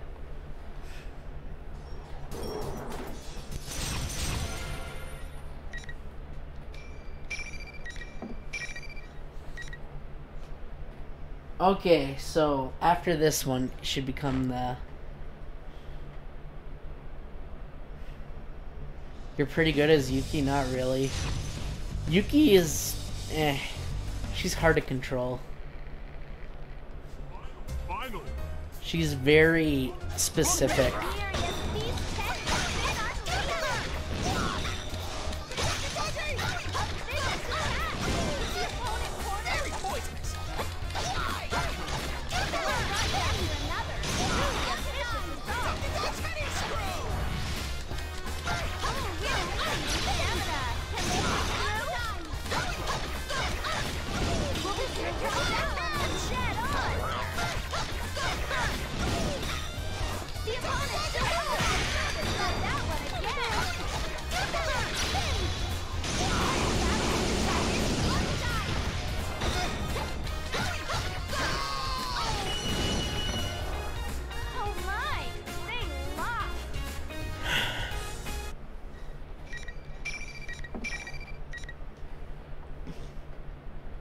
Because you are a joke hops? Thank you, Shrab, I know. Okay, so this is the joke ending, so I have to say... I have faith in myself. So that was the joke ending. Huh. Right. Okay. No, now's not the time for that. I've been allowing myself to get caught up only thinking about myself and worrying about my food this whole time. I need to focus on more important things like saving Miss President. Are you okay, Miss President? Are you hurt? Teddy didn't try anything funny, did he? Yukiko-san? Miss President's voice trails off as she stares at me. What is... Oh, I used my persona in front of her. I was so furious at Teddy I didn't even think before summoning my persona. From an outsider's perspective, that fight must have seemed like I was actually participating in that fighting tournament thing. How can I explain this? I get that you were angry, but you just had a huge fight right in front of me, and after I told you to go home. What are you doing still at school? I'm the student council president, you know? You gotta leave this stuff to me. That's not what I expected to be scolded for. Did she really not find out her persona is odd? Maybe she's confused because she hasn't entered this world, but I can't save Miss President without having her trust. I can't have her disliking me or becoming suspicious of me. There's no way she'd believe me if I tried to tell her that she's inside of the world of the TV. I need to find a way to gain her trust first. I continue to choose my words to make sure she doesn't... Make sure that I don't anger Miss President. Oh, I'm sorry. I was just worried about you. Also, Teddy here seems to be the host of this tournament. Oh, you thought that too? Yeah, I was fooled at first, but after talking to him, I don't think that's true anymore. What does she mean by that? Teddy's not the host of the tournament? I'm sorry. Can you explain? Miss President now begins telling me why she's been with Teddy. First, Miss President thought Teddy was the host and asked him to stop the tournament. However, according to Teddy, the Teddy on the TV is an imposter called the General. She tells me this, I glance over and realize that Teddy doesn't have the funny cape or hat. Considering that's only a hat and cape, it wouldn't take much time to change out of that costume, but this isn't good. Now I'm the only one who doesn't know what I'm supposed to believe. When she sees my confusion, Miss President wakes up the unconscious Teddy and says, "It'll be quicker if you just ask him yourself." Hey, wake up. Get a grip on yourself. Ain't you supposed to be my knight? Huh? Whoa! A cutie pie's trying to score with me? Okie dokie! I'm puckered up and ready for your wake-up kiss! Oh my god, Teddy. Teddy? Teddy, do you need me to punish you again? Yikes! I was just joking. I'll be good. All right, then tell me what's going on. She said that the Teddy hosting the tournament wasn't the real one. But in that case, what have you been doing all this? Yuki-chan, you believe me? Of course. We're friends, aren't we? Though that does depend on what you tell me. You don't give an inch! I really don't want to believe him, but considering how many things seem odd inside the TV world, I need to hear what he wants to say. When Teddy hears my demand, he responds by pulling himself together, tells me everything that's happened to Tell. He noticed that something abnormal was going on in this world and came to investigate way before we figured out anything was going on, and that the fake Teddy was already here when Teddy got here, that when he arrived he was scolded by Miss President, and how he's been fighting all this time to protect Miss President since she can't use a persona. It doesn't seem like he's lying. I believe Teddy. Thinking back to what Chie said, no matter how much he might enjoy pranks, there's no way Teddy could have done something this complicated, and Teddy would never enjoy making all of us friends fight. Same goes for Rise-chan too, and if General Teddy's a fake, then that Rise-chan who's doing these broadcasts may be a fake too. I feel bad for ever doubting my investigation team friends. Okay, I understand now. I'm sorry I doubted you, Teddy. See? Did you hear that, Miss President? Yuki-chan believes me. So she does. Alright, what the hell? I'll believe you too. Truth to tell, you're so immature that I can't see you putting this together. Oh, such high praise! I can tell you really trust me, Miss President. Oh, Teddy, you're such a simp, and I love it. It wasn't a compliment, numbskull. Good for you, Teddy. You've been protecting Miss President all this time, right? Well, I think you did a great job. Oh my! Praise from Yuki-chan too? I'm on a roll! This is great! So great! Keep it coming, please! He always gets so carried away, but I have to say I'm definitely happy to see this Teddy than the Teddy in that weird costume. But then who's in the announcement room? He looks exactly like you. Some relative of yours? Huh? There's nobody as adorable as me in I this fucking world. love Teddy. Oh my god. The announcement room, oh right, this is supposed to be Yasagami High. If he's using the PA system and the TVs, then he may be in the announcement room. But Mr. President's question is important too. What in the world is that fake Teddy, General Teddy? First thing that crosses my mind about it would be a Teddy shadow. But Teddy was able to use his persona a moment ago, so that can't be it. So that means someone disguised as Teddy? Who in the world would do such a thing? I was thinking in circles until now, but maybe I found the answer. Hey, this is just a thought, but if someone has made themselves look exactly like you, couldn't it actually be Miss President's shadow? Huh? My shadow? What's that? I'm not sure how to explain it, but... I hadn't explained the things to Miss President yet because I didn't want to frighten her, but I think she could probably trust me now. I need to explain the situation to her. Teddy and I both explained our understanding of the situation to Miss President. We tell her that she's been dropped inside a TV, as currently in another world, how the shadow inside of one's heart that they don't want to admit can come out at some and materialize in this world. And finally, there are cases when the real person is attacked by the shadow. I explained it all simply and as plainly as I could, but Miss President doesn't. That confused head tilt thinking. Yukiko-san, are you doing all right? Like, in general, you can open up to me if you want. Oh, no, I guess even though she trusts me, bringing up such an unbelievable story would sound like a delusion. After all, when I was dropped in the school for the first time, I didn't understand or believe what was going on either, but I can't give up. When I explain things once more to try and get her to believe me, Miss President reluctantly nods. Come on. A world inside a TV. Shadows. Sounds like a big old fairy tale to me. Anyway, you've gotten dragged into a pretty bad mess, so I want to help you get out of it. Oh, that reminds me, I don't even know her name. How thoughtless of me. I'm sorry. May I ask your name? I only know that you're the student council president. Say, you never told me either. Please tell us your name, Miss President. Huh? My name? Miss President stammers and looks away. I wonder what's wrong. I didn't ask her anything odd, right? Are you alright? I'm sure you must be confused with all the... That's not it. What gives? I can't remember anything. Why? I'm supposed to be student council president, too. Miss President, please, calm down. It's okay. You know what they say. Less talk, more action. Teddy and I try to calm Miss President down. It seems she doesn't remember anything other than being student council president. Apparently she was so caught up with the situation she didn't even realize that she had forgotten about everything else. I don't get it. Could something this bizarre really happen? You bet. Don't worry. I bet you just can't remember now because of the shock of being dropped inside a TV. The same thing happened to me last year. I couldn't believe that it was a reality either. I think that our jumbled up memories are only natural considering how abnormal the situation is. TV, huh? It's just so hard to swallow. I'm sure you'll remember everything once we get back to the real world. Let's go look for that fake Teddy for now. When I smile at her, Miss President seems a bit more relieved and her expression softens. We have to get her out of this world. And to do that, I need to stay strong too. A blossoming friendship between two cuties. This is great. I'm so Shut up, Teddy. In honor of the occasion, I request that Miss President try to score Teddy! me. You horny fuck! Shut up! Score? Teddy, if you continue mentioning that, I'm going to get angry again. Oh no! Is the scoring princess becoming truly enraged? That joke's a year old now. How many times are you gonna keep making it? Sheesh! We're going on a hit. Whoa, hey! You kick us on! I take Miss President's hand and begin walking briskly. She's still brings up that stupid joke even though it happened a long time ago. That was what my shadow said. That wasn't me. Oh wait, my shadow is how I truly feel.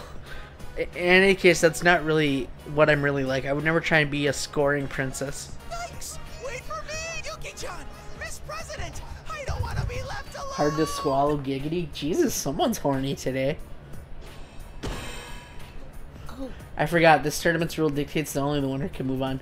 So much has happened that I forgot that I just beat Teddy in a fight. He'll be fine. Plus, knowing Teddy, he won't stop hitting on us or bringing up that scoring princess stuff. I don't want Miss President getting the wrong impression of me, so I ignore Teddy and head to the announcement room. So this is the actual ending. Gosh, I wish I knew about these joke endings beforehand. We searched everywhere for the announcement room where that fake Teddy should be, but we still can't find it. I'm starting to get tired too, so I tell Miss President that we should take a break, and I try opening one of the nearby classroom doors. The monitor near the ceiling isn't on, and there's no one here either. Thank goodness we should be able to rest for a bit here. I set the box lunch on a desk and sit down to Miss President. Woo, now that I'm finally able to take a seat, I realize just how exhausted I am. Come to think of it, ever since I got into TV World, it's been non-stop running, walking, around, and fighting. Still carrying that, huh? Carrying that? What is she talking about? Hmm? Oh, you mean the lunchbox? Yeah. If you weren't gonna need it right away, you could have just left it with him back there. He left lunch with Teddy instead of carrying it around. Now that I think about it, I feel like I should have probably done that, but still, I'm hesitant just to leave it behind. This President's right that we won't be needing it right away, and even besides, but the food set is no condition to give to anyone, but it's still filled with so many feelings. I didn't feel like I'd be able to explain that all to Miss President, so I try and change the subject to deflect attention away. Say, Teddy seems to have taken a real liking to you, Miss President. I think I understand why. You're really pretty after all. I guess my attempt to change the subject was a little too obvious, yeah, but I couldn't think of any other topic of conversation besides Teddy that the both of us could definitely relate to. If I was talking to Chie, she'd be able to expand the conversation in a much more natural way. Mr. President Coxyard speaks up. Hey, can I ask you something? Am I good looking? Mr. President always does something I'm not expecting in these situations. I must have the exact expression on my face as Mr. President did a moment ago. Mr. President seems embarrassed that I'm looking at her with this expression. I guess I should answer your question, though. Yes, I think so. I bet you'd look great if you dressed up. Wow, way to go there, me. Even I think that sounded weird. I do want to think Miss President's cute and good looking. Maybe she's never thought about such things. She doesn't seem to be wearing any makeup, and she's not wearing any accessories either. She's wearing her uniform and nothing else, like she's living an example of the school regulations. Really? I'm not much of an expert since I usually just wear what I need for work. But most people at school give their own little alterations to their uniforms and things like that. Is that allowed? Don't the teachers get sore? I'm not sure. I guess they might complain if things got too out of hand. But I wear a cardigan over my uniform all the time, and I've never received a complaint. Let's see. I wonder what kind of look... I look into the compact mirror I have with Miss President. Then again, it's small, so there isn't much I can really see. When I try putting my cardigan up to Miss President's chest and change her hairstyle a bit with my headband, Mr. President's eyes went up. That was kind of cute. After Miss President shyly fixes her messed up hair and returns my cardigan and headband to me, she speaks up fondly. I never knew I could look like that. See? Isn't it fun to give your uniform your own personal touch? Seeing Miss President so happy makes me happy too. Seems like Miss President really didn't have an interest in her looks until now. That's a bit of a waste. I never gave much thought to fashion, though. I think Chie would be better at telling which colors complement... Actually, Marie... Marie would tell you what colors complement you best, considering she's very fashionable. My girl Marie. Chie? Who's she? She's a great friend of mine. Chie is a natural at choosing colors and things that look great on Hey, Clint. I just got a joke ending that I apparently just found out about. So now I gotta replay these character sections because I didn't actually finish them.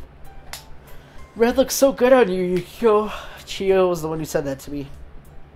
She's always looking after me, and sometimes I feel that she knows more about me than myself. When I go shopping with her, Chie always finds clothes for me that she's positive will look good on me. So I bet she'd be able to find clothes for Miss President in a flash. A friend of yours? I want to meet her too. Sure. Once this is over, we can all go shopping together. I'm sure there are lots of outfits that would look good on you. Yeah. Let's do that.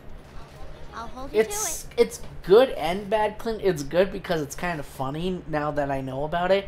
But it's bad because I didn't make separate saves. So I have to replay the stories for certain characters. I feel a little closer to Miss President now. I don't have that many friends, but it still makes me happier when I make a new one.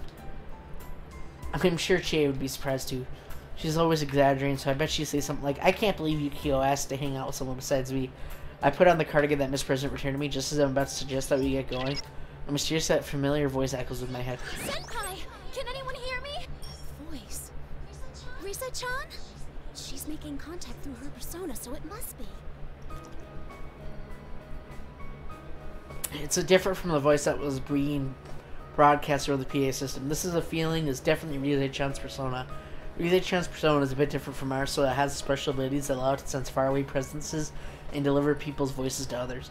I tell Miss President about what's happening, and she seems amazed that my friend has contacted me. I then quickly turn my concentration back to my conversation with Risa-chan. Yukiko-senpai! Thank goodness. Sorry. I was so relieved that I started tearing up. Are you alright? Mm-hmm. I'm fine. What about you? Are you okay? You were doing these weird broadcasts until a moment ago. But you're back to normal now. That wasn't me! A fake Teddy was saying those things in my voice. Ever since I got kidnapped, he was watching me. I didn't get any chances to use my persona. Yukiko-senpai, where are you right? Wait a sec. Are you with someone right now?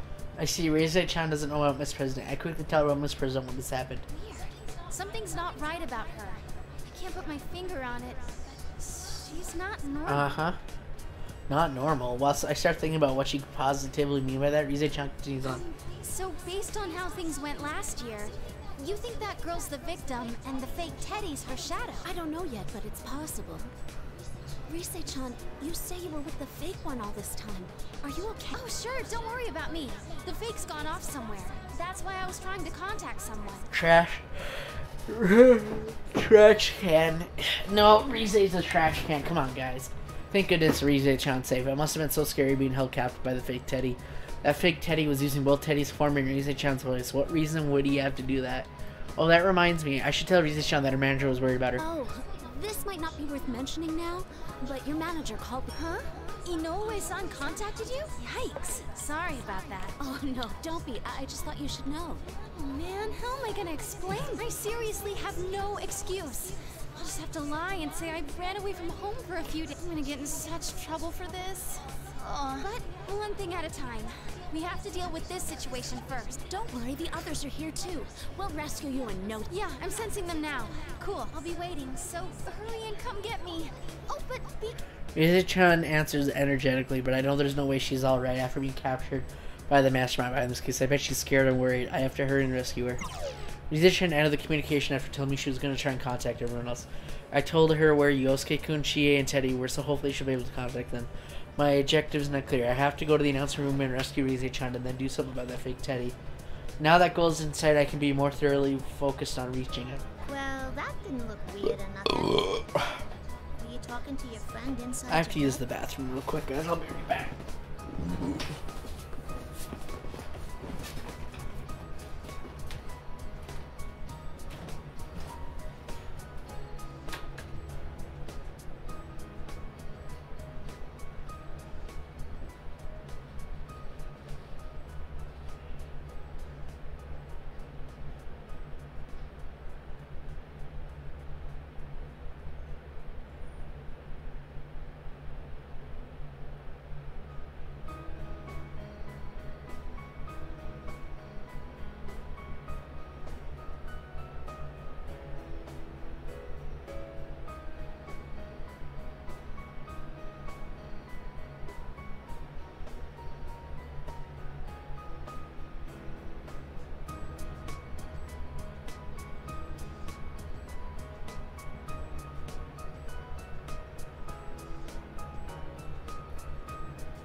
break I got you. Okay, maybe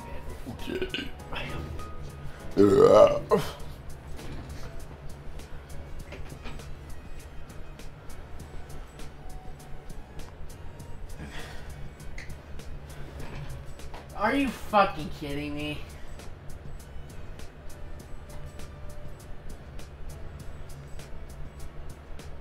I hate you all. Fuck you.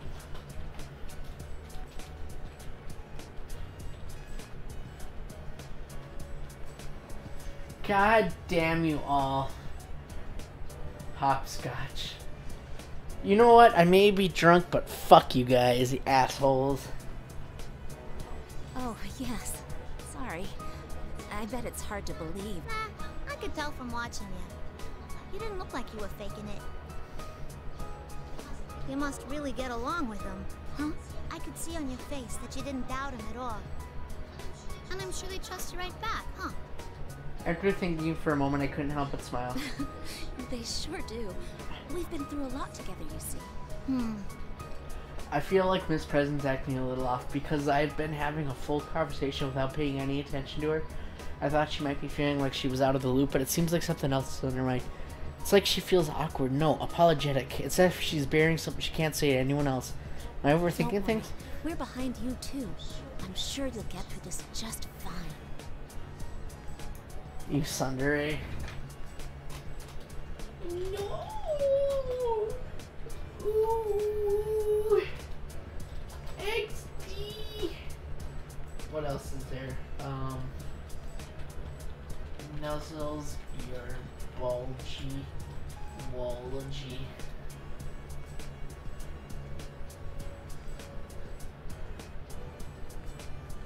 What else is there? Is it? No.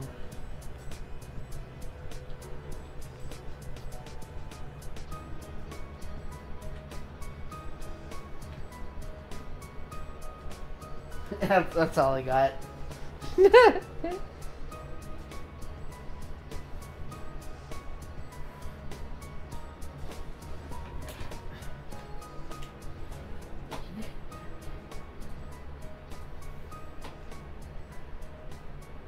Here, Hops, take this chalk. It will make you happy.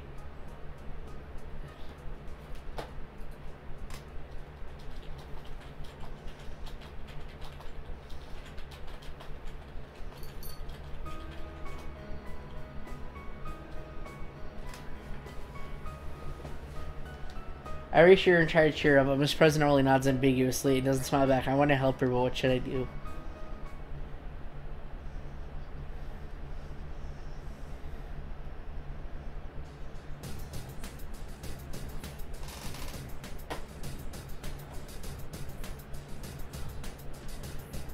We walked around the school some more and finally found the announcement room. Whatever is the cause of this case is inside. The realization makes me tense up. I motion towards Miss President. After she nods me, I quickly open the door at once. Yukiko-senpai, you came! Only Rise-chan is inside the room? I thought that the fake Teddy would be like, "Wahaha! You finally made it this far. Now let me tell you my master plan," or something like that. That's when the fake Teddy appears on the monitors in the announcement room. Welcome, Yuki-chan. You must know already that this is the stage for the fight. You've brought your own strange audience with you. You seem to love attention so much that I'm sure you'll do better with an audience.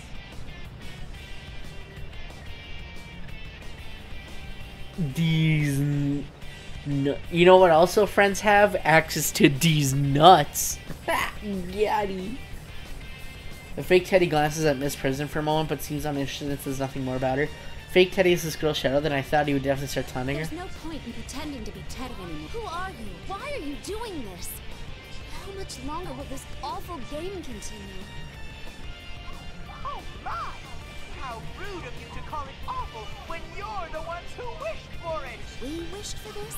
As I said from the start, real men let their fists do the talking. Yeah. Bring out the next gem! Just like before smoke pours out, I still can't tell what it is. I see through the white smoke whatever it is. Fake Teddy said a moment ago, this is the final battle. Since I fought Yosuke, Chie, and Teddy, there's only one person left. had a feeling it would be you. That makes things easier then. Let's... That's right, it's Yukun. If it's at all possible, I don't want to fight. What a question. You've been fighting against your friends this whole time. That's... I don't want to fight. You always just wait for things to happen. You won't... You can't do anything until someone makes the choice for you. You haven't changed at all. Just like last year. You're still waiting for someone to I'm come pretty sure and none of my rescue friends want access. Oh, they do. They do. I haven't changed at all? If you guys spell stun seed backwards, it spells D's nuts. DEESNUTS. D's nuts. So, you guys like stun seeds? I bet you do. Yukun's words make my heart ache, and what comes back in my mind are words that my shadow said to me when I first dropped into this world. Those words mingle with Yukun's and reopen my past wounds. That me that wanted to go somewhere was too weak-willed to do anything on my own, and thus yearned after a prince to take me away. That me that didn't have enough courage to even consider breaking the cage surrounding me, it just became more and more fretful. I thought that I faced those fears, that I had changed. I did my best to improve my cooking, a skill that I was bad at, as part of the process. That's why I made this box lunch. But after hearing Yukun say those things, feelings I was cultivating mowed down and my confidence is staggered. Have I not changed at all? That's not true. I'm trying to the best of my abilities. Enough with the weasel words. I'm sick of your excuses. I have no intentions of listening to anything you have to say. Yukun draws the swords to emphasize this feeling. Because fake Teddy visualization effect, I want to save anyone, then I must fight. I have to steel myself. If I don't fight and win, I won't be able to protect Miss President and the others. Listen, both of you. Something ain't right. Yukiko-san, are you real? I'm sorry. I know you want to stop this. But this is my only choice right now. Please, stand back, Miss President. Upon hearing my words, Rizu-chan leads Miss President a safe distance away from the upcoming fight. It'll be alright. I'll be able to pull through so far. I just need to concentrate on the battle before me. Otherwise, I won't be able to win against Yukun. You will be able to win against these nuts. I got it. I got it. These nuts.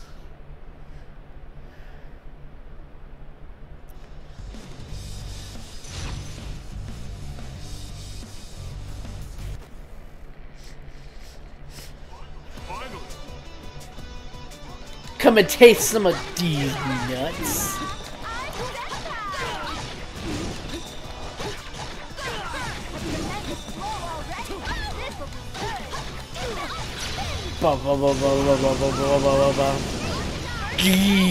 Nuts.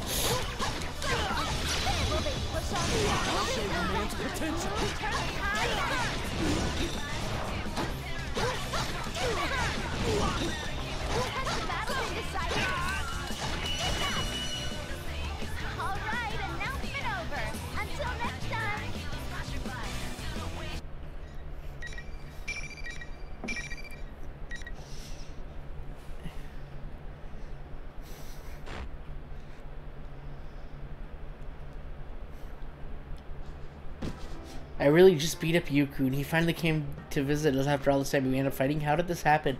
Same with Yosuke-kun, Chie, and Teddy too. That reminds me, everyone said the same things to me before I fought with them. Maybe I really haven't changed a lot.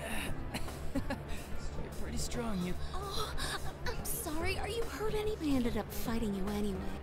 Tried to excuse myself to Yukun, who just got back to his feet. Yukun looks puzzled. Huh? I knew something wasn't right. You've done a complete 180 from how you were a moment ago. I was just thinking the same thing about you. If you dupes don't mind me butting in, something wasn't right with either of you.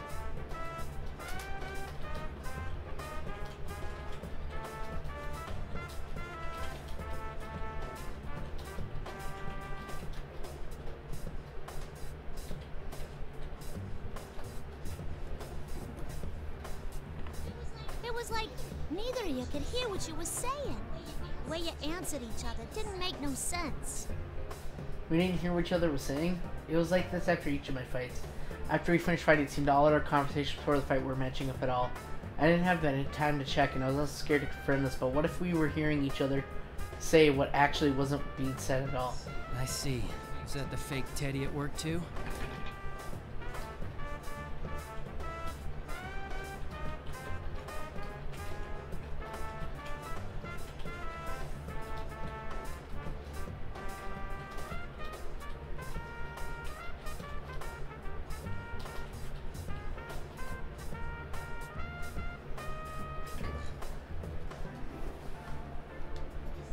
think he's doing it on purpose to make friends fight each other? That's crazy. Why? You got wrecked, Clinton Ninja. Candace. You guys fell for it. How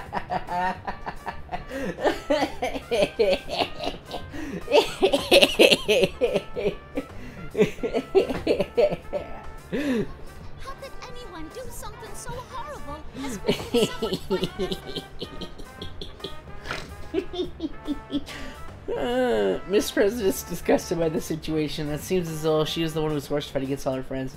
She must be a very kind person. I feel as if she was becoming angry for me. I learned it all. That situation bothered her and calm her down. And then I introduced her formally to Rise-chan and Yukun. I explained how I met her in this world and how she can't remember anything and how she may be the victim of the Harda case. Upon hearing my theory, Yukun nods and follows a deep thought. I see. That's strange, though. The Shadow's main objective is to take the place of the real person. If he really is her shadow, that fake Teddy hasn't seemed interested in her at all. Yeah, you're right. He completely ignored Miss President a moment ago, too. You still haven't figured it out? I made sure to spell it out for you from the start, too. A voice suddenly echoes throughout the room. I feel as I've heard it somewhere before, but it's a voice I really don't want to remember. Who's there? You haven't found what you cherish, have you? What you truly desire. Voice owner slowly reveals herself. That figure was the only thing I didn't want to see. I faced her once in the past, but now that I face her again, I'm scared. Yukiko-senpai's shadow? This can't be. That's right, the one that appeared before I ruined it was myself. My own face mocked me. Now that everything's peaceful, no one will help you. I'm suffering now, yet no one notices. Clint, come on, admit it, Clint. You're salty. You got, and you're salty. You're salty as fuck. Bitch boy, salty. Isn't that right, me? Hops, you forget I deal with hormonally annoying teenagers every day. What do you mean? Why? Why do you deal with hormonally annoying teenagers? I can't believe this. Why? I mean, I've already defeated my own child and obtained a persona. There's no way she could defeat me beforehand. I noticed something. If I stir up more trouble, everyone will worry. I'm sure. No, I know for a fact that my real prince will come safe. My shadow smile widens as she stares at me. I couldn't face that gaze. My eyes wander across the ground. My box lunch slowly came into the field of view. My shadow seems to realize I was gone, and she intensifies her verbal assault. I mean, take that boxed lunch. I said that I made it for everyone, but I'm not at all confident about it. I could have given it to him, but I didn't. I was so scared inside that I couldn't. Yet I can't throw it away either. That boxed lunch is just like me. I did my best, but I don't know whether or not it came out good. Just like poor, pitiful me. In Don Tyus streams, I'm a mod for him. So you're a mod for this guy, and he lets people. Okay. That's not true. Come, Konohana Sakuya. Huh? I can't summon my persona. Nothing happens. It's as if I've never had the power to fight to begin with. No, how can this be? No, this isn't happening. I look so pitiful. Did you think that just because you gained your persona that your shadow would never appear again? Did you think you'd never meet me again after you accepted? Sorry, but no one ever really lets go of their weaknesses. Oh. Has my persona really turned back into a shadow? Was all that progress I thought I made only in my mind? Have I really not changed at all? The words cast at me earlier cut fresh wounds into my heart. You tried to act all high and mighty by saying you were determined. You were just trying not to rock the boat. It's too much trouble thinking on your own. So you closed your eyes to everything. Isn't that right, Miss Goody Two-Shoes? Have you ever thought about the problem you cause for others? You may not realize, but you completely rely on us. That box lunch you brought today is a perfect example. Nobody ever said they wanted you to make them one. You always just wait for things to happen. You won't. You can't do anything until someone makes the choice for you. You haven't changed at all. Just like last year. You're still waiting for someone to come and rescue you.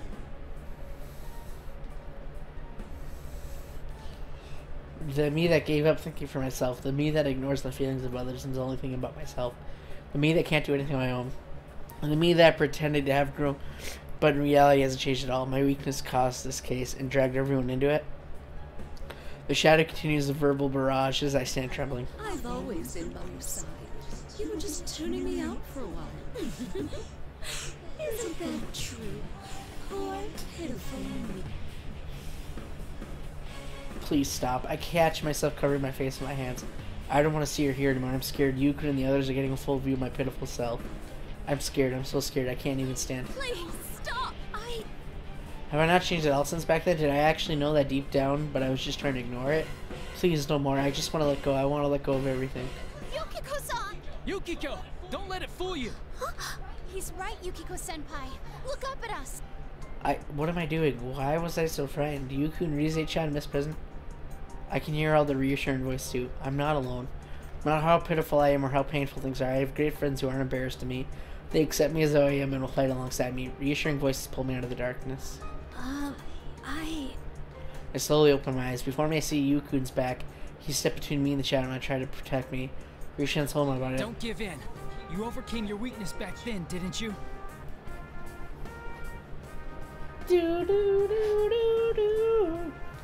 We all know you did. We were there. Yeah, you're not running away from anything. Not last time and not this time either. You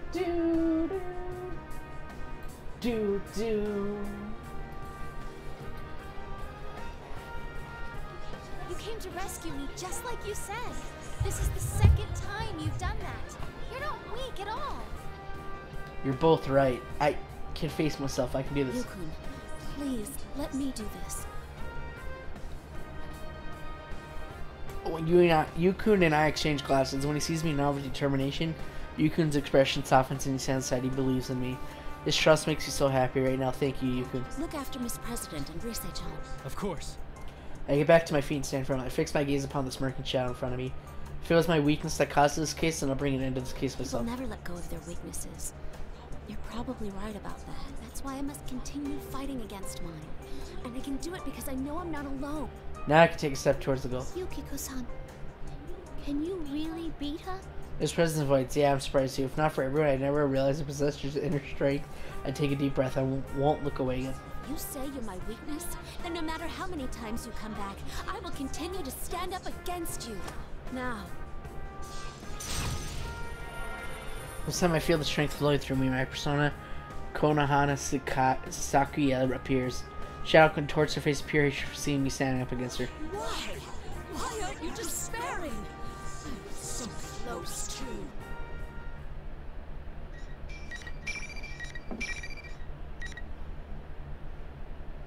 Alright, Yukiko Shadow, let's go.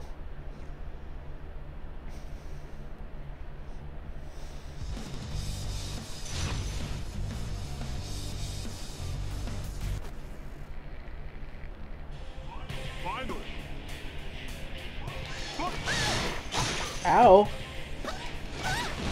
Ow.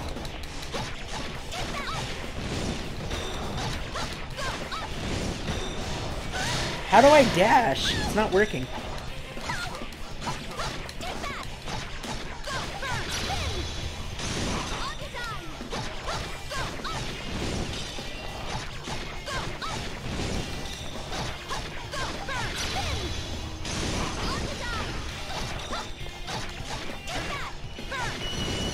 Stupid bitch. Trying to kill me.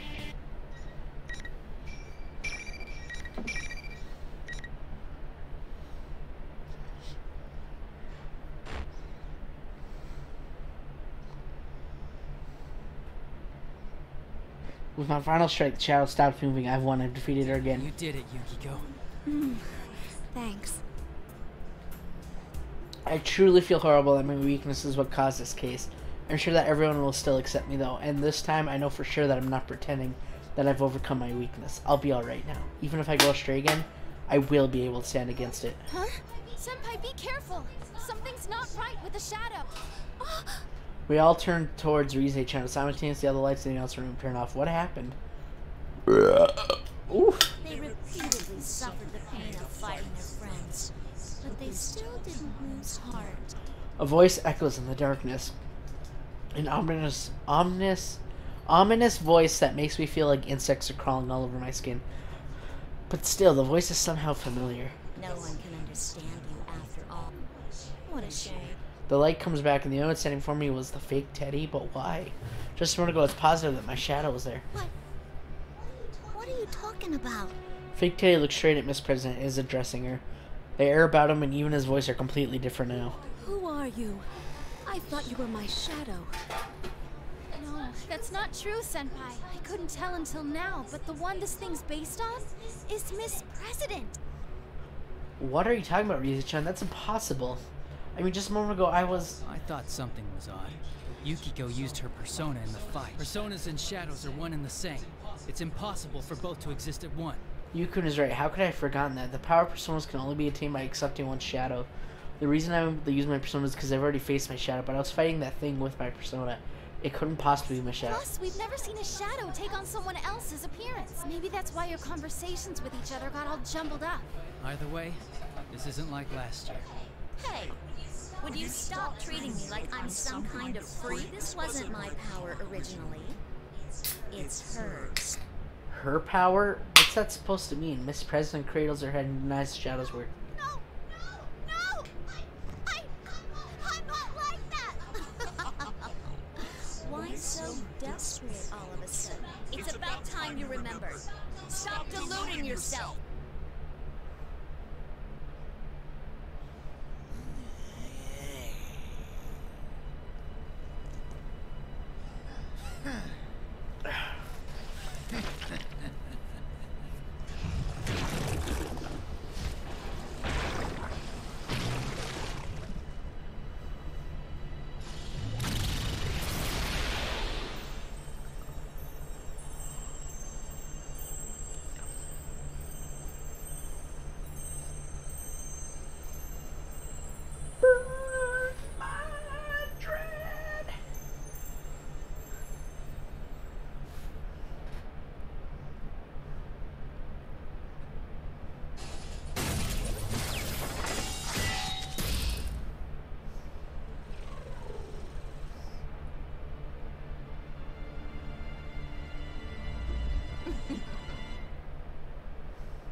I am a shadow.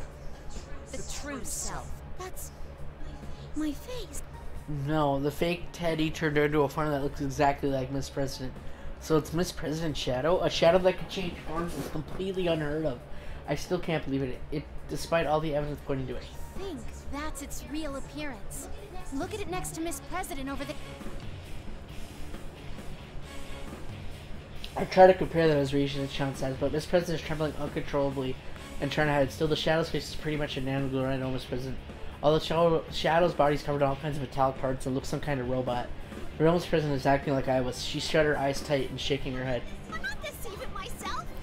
I don't know you. Huh. You're still trying to look away? Then how else do you explain me the power to scramble other people's senses? Those people there must be aware of this. Why do I have such power? Because you, the real one, have them too. The power to scramble other people's senses? I get it now. That's why everyone wasn't making any sense when we fought. I see. If I had lost my mind during those matches, I should have realized it. But I never did. So we didn't really lose our minds. We just seemed that way to the other person. Which means no matter what the other person really said or did, we perceive it as being something completely different. So that was the reason why everyone's attitudes and conversations didn't match up after the fight was over. We both were hearing things and neither of us said. But why does the shadow keep saying the power is Miss President's own power? What could that possibly mean? Is that Miss President's persona or is it something else?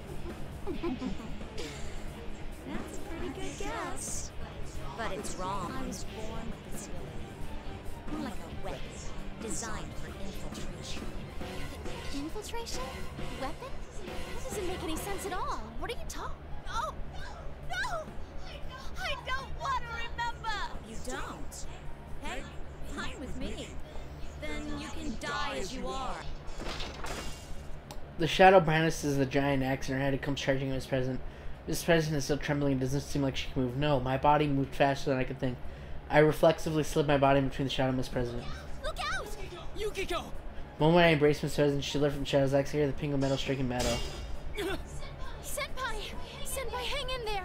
You can stop the axe with the sword to protect me, Mrs. President, but the power of the shadows attack knocks them away. I'm scared, but I can't back down now. Yukun gave us all to protect us, so now it's my turn. Shadow glares at me in disgust as it sees me refusing to move from Mrs. President. Why are you protecting her? You've had your turn already. Get out of my way. The only one I have business with is me. Shadow brandishes the giant axe out once again with pure rage. The shadow's strong, but I can't run away. The moment I was about to summon my persona, the presence behind me. Eliminating shadow. No way! Huh? I have absolutely no idea what happened. I hear sounds of machinery warning. It's not from the shadow. It's coming from Miss President. Target confirmed to be a shadow. 5th generation anti-shadow suppression weapon Labris. Initiating elimination process. What in the world, Miss President? To be continued. Dun dun dun!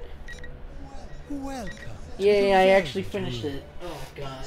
This place exists between dream and reality, mind and matter. Now then, why don't you introduce yourself? Now I gotta go through him Hello. again. Good luck.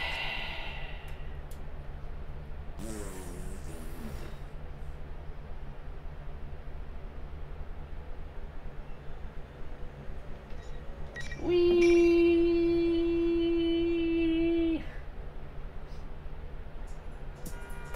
Whee!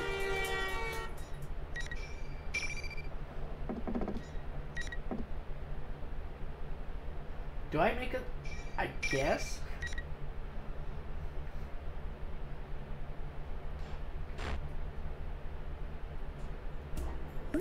Whee!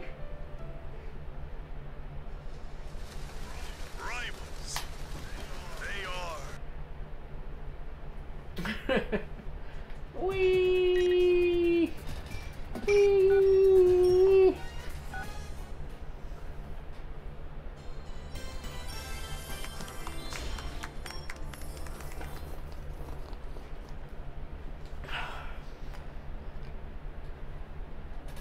Bum bum bum bum bum Junesu. Every day bum bum Junesu. Dun dun dun dun dun dun dun dun dun dun dun. Dun dun dun dun dun dun dun dun dun dun dun dun.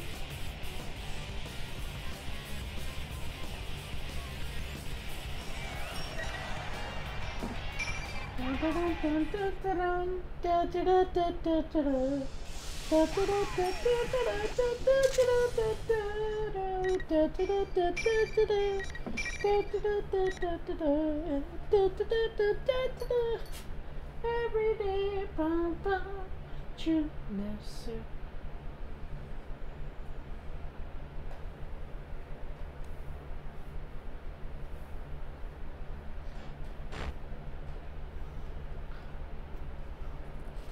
Every day, bum bum, Junesu.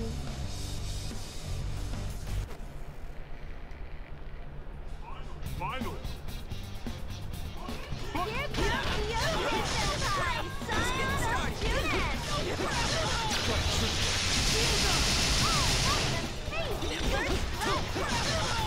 Oh, wait! Will this turn the tables?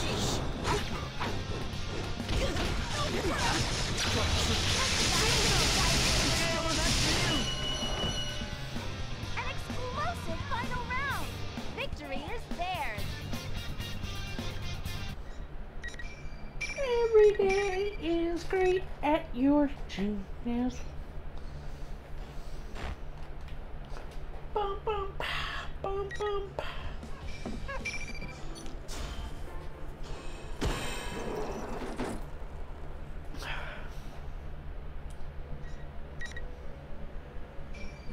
You truly are strong. I find that very appealing about you, but you should remember that not everyone is as strong as you.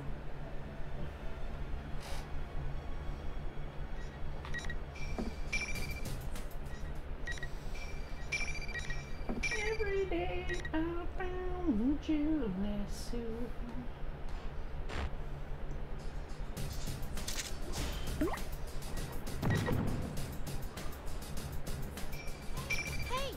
that sounded like it came from the gym. I ought to tell you to go home, but I get...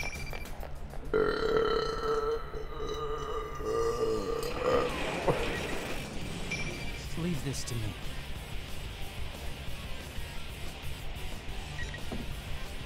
That was pretty harsh, Teddy.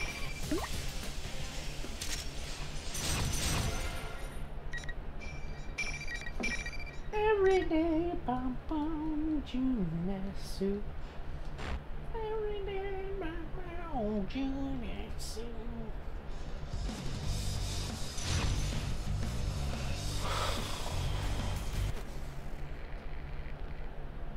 Finally. Fight. Yukiko Senpai and her fans are taking the stage. Over here.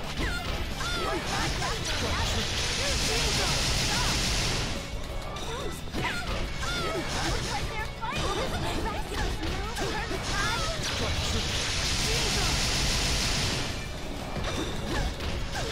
The opponent's still standing. I knew it. How unfortunate. Thanks, Ninja. 10 out of 10 burp. Oh my god.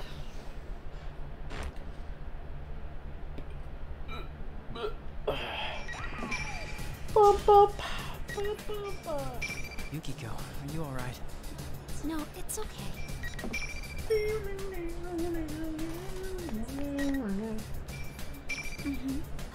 I believe in you.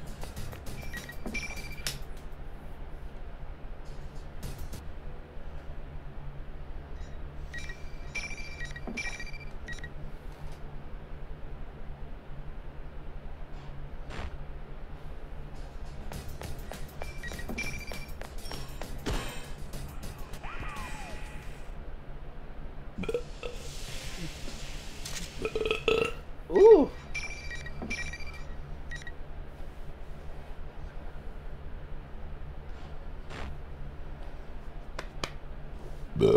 Ooh.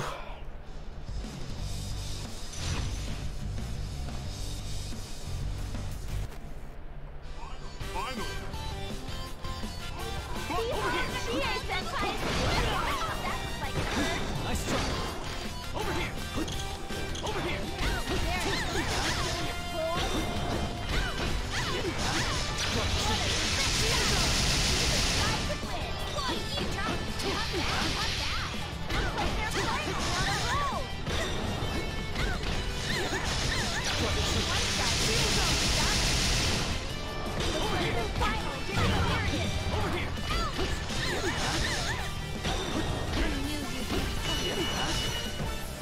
Alright, it's over.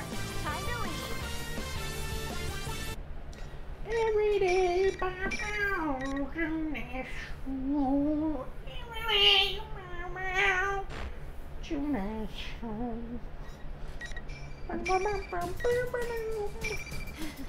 I think so. Man, you're strong. I'm kind of shocked at how much of a difference there is between us.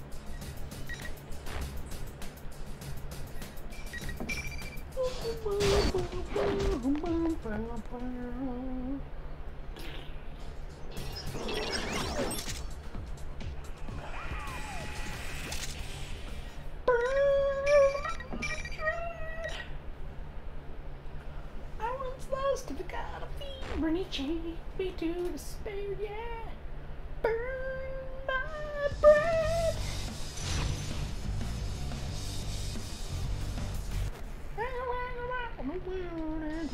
Finally. Over here. Come. Damage! Severe no! Light damage! Guardian! No! No! Damage! No!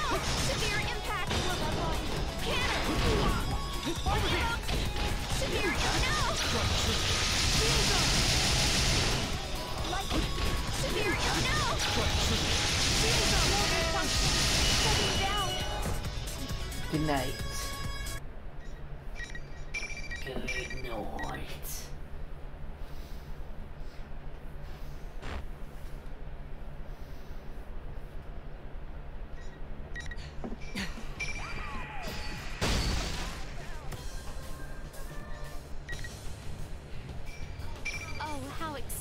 this is making me? My expectations are ascending skyward at Mach speed. My bread.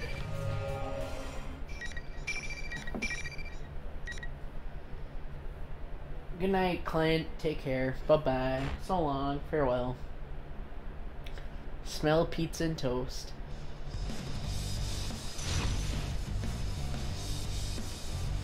Oh, you think you're special because you have Thanatos, huh? Finally. Over here. Nice try. Over here. Over here. Over here. Over here.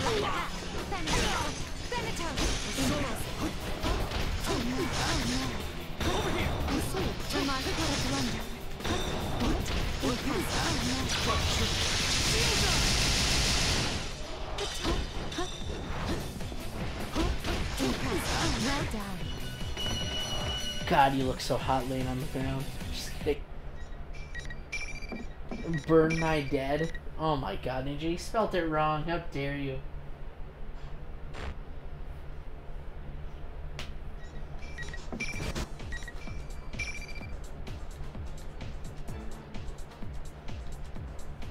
I see.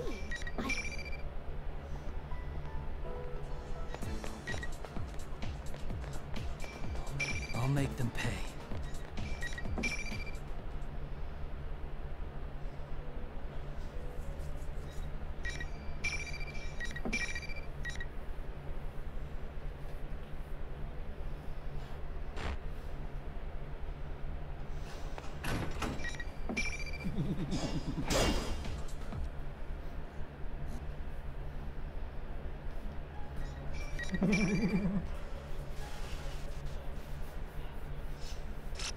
Okay, there we go. Use thing is done. Welcome to the Velvet Room.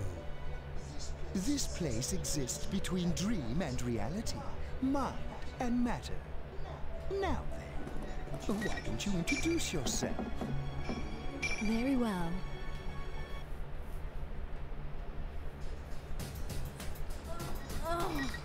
Alright, so we keep fast forwarding. No, bad Chie. I need to focus on Teddy cuts over steak cuts right now. I mean, just Teddy. I gotta stop getting sidetracked and go to the announcement room. I slammed the window shut and forced myself to turn away from the temptation to steak. Goodbye, I, special steak bowl. Our love is not meant to be for now. Once this case is solved, I'm going to treat myself to a steak bowl as a reward for all my hard work. Here I go. I'm suddenly motivated beyond anything I felt today. With that doofus in the cape, what could he be?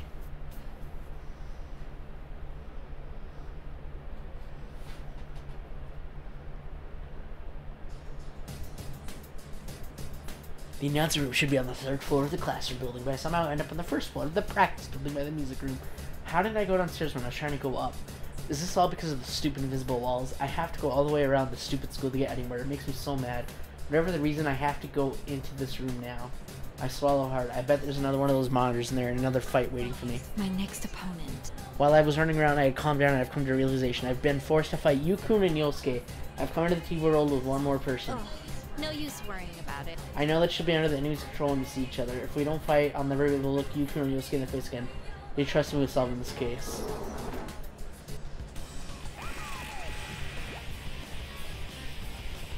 I make up my mind to enter the room. As expected, the large monitor near the ceiling blinks out when I shut the door behind me.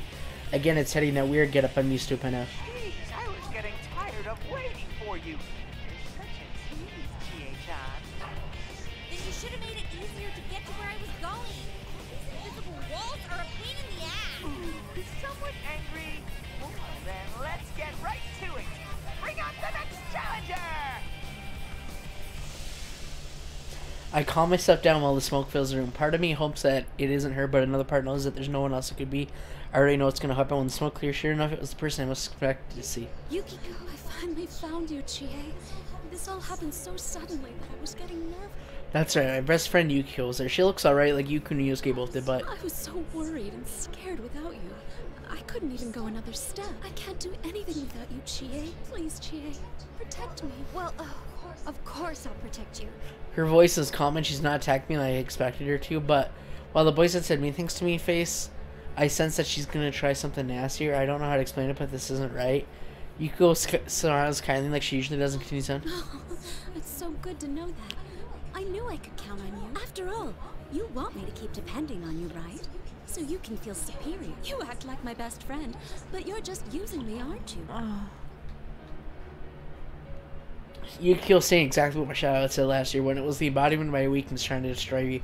But to hear them again and from Yukiko herself makes it so much more painful. There was a time when I thought that, but that ended last year. Yes, that's about the past. I faced my true feelings, the ones I didn't want to see, and I overcame them. I'm not going to lose myself just from hearing them again. Still, Yukiko is a troubled expression, like she's dealing with a difficult child. It's okay, Chie. I'm completely worthless. I exist for you. If you abandon me, I can't go on. My dependence on you is my only redeeming quality. Stop that! Don't say those things about yourself. This is not Yukiko. It's not Yukiko. And even though I know the seeing her face and hearing her voice when she says that makes me remember again the cowardly relief I felt when I knew that Yukiko envied me. I'm just the way you want me to be, Chie. No, that's not true. Stop saying that! I don't want this at all. I cover my ears to keep from hearing any more of it. Yukiko laughed. But didn't you create this world because you wanted to hear that? I created it. I like you, Chie. How fragile your heart is. How twisted with jealousy you are. Everything about you is so pitiful. Her methods of slowly cornering her prey are exquisite. Does the carnivore stand a chance against Snow Black? When she hears musicians, Yukiko raises her friend a graceful pose, so elegant and feminine. I could never mimic that. We're like Beauty and the Beast. Come, Chie, my loathsome beast. Taunt actually calms me down. No, this is not Yukiko. This was part of the rules to make me fight. The person I am now, not even this person I was back then, would wish for Yukiko to be like this. While I tell myself that, I'm ready for the fight. Rise-chan Joyce shouts echoes through the room. The cat fight of the century is about to begin. Let's see your claws.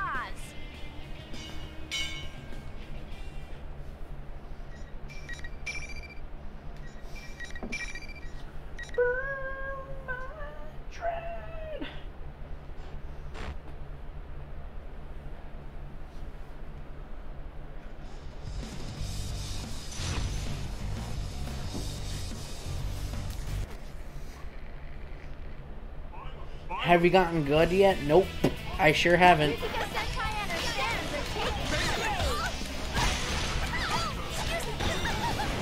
Wow, my bad. You guys don't need to lie for me, you know that? Like, you don't get anything for lying for me.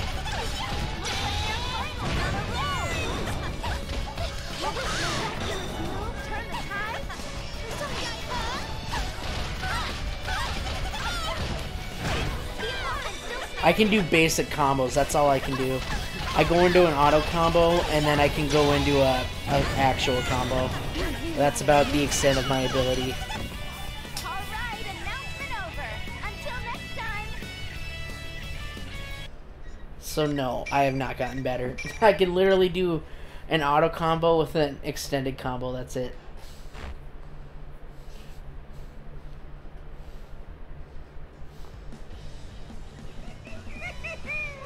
That was such a beautiful fight. Very satisfying to watch, Chie-chan.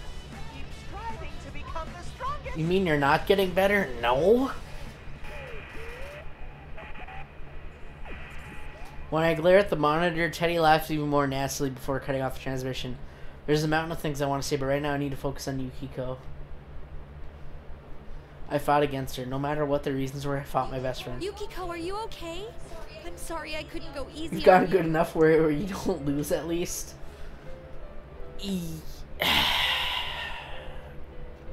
No. Nah. Anybody could not lose in a fighting game if you have it. If you just smash auto combos. Chie? Oh, thank goodness. You're back to normal. Huh? I knew something was wrong, or you never would have said those things. She believed in me, even though the fake me must have said some horrible things to her. I can't even say thank you or I'm sorry. I feel like if I do, I'll start crying. Instead, I clench my fist, the same fist that I used to hurt Yukiko. Yukiko, hear me out. I think I'm starting to understand how this world works. I tell her what had happened to me up until now, about how the rules say only the winner can leave the area, and that Yuku and Yosuke are both safe, and that I'm trying to reach the announcement room right now in pursuit of a suspicious girl that was with Daddy. girl lying about being the student council president? That does sound suspicious. There's no way anyone would make an honest mistake like that. If she's lying, it means she knows this isn't the real world. So I have to think she's related to all this somehow. But then, why did she bring us here? Huh? You know, that's a good question.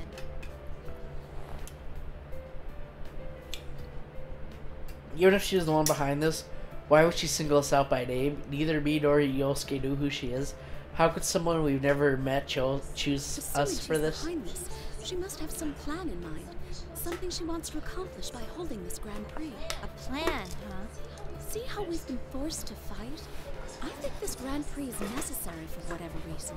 But what would she gain from making us fight like this? I don't get it. If we were chosen, that means that whoever's doing this obviously knows about the investigation team and personas. But we solved the case, so why now? Don't tell me, is it revenge? Even then, this seems a little too roundabout. Oh, that reminds me. There was someone else who seemed really weird. He had this red cape on, and he looked super suspicious. A red cape? Whoa! No need to get all excited. Anyway, we can find all this out if I go to the announcement room. I'll get some answers out of whoever's there. I have a feeling you will. I wish I could go with you, but I'll be waiting for you here. I'm sure you'll be fine, Chie. I believe in you. Good luck. I believe in you. Just hearing her say that makes my heart swell with emotion. Yukiko's eyes are calm, and just looking at her encourages me. Well, now that I've fought all my friends that I've entered the TV with, all that's left now is to head to the announce room. I tighten my fists. I don't know who's doing it, but if there's someone out there who gets his kicks by breaking up friendships, I'll never let him get away with it. I will find him, and I'll put my footprints all over his stupid face.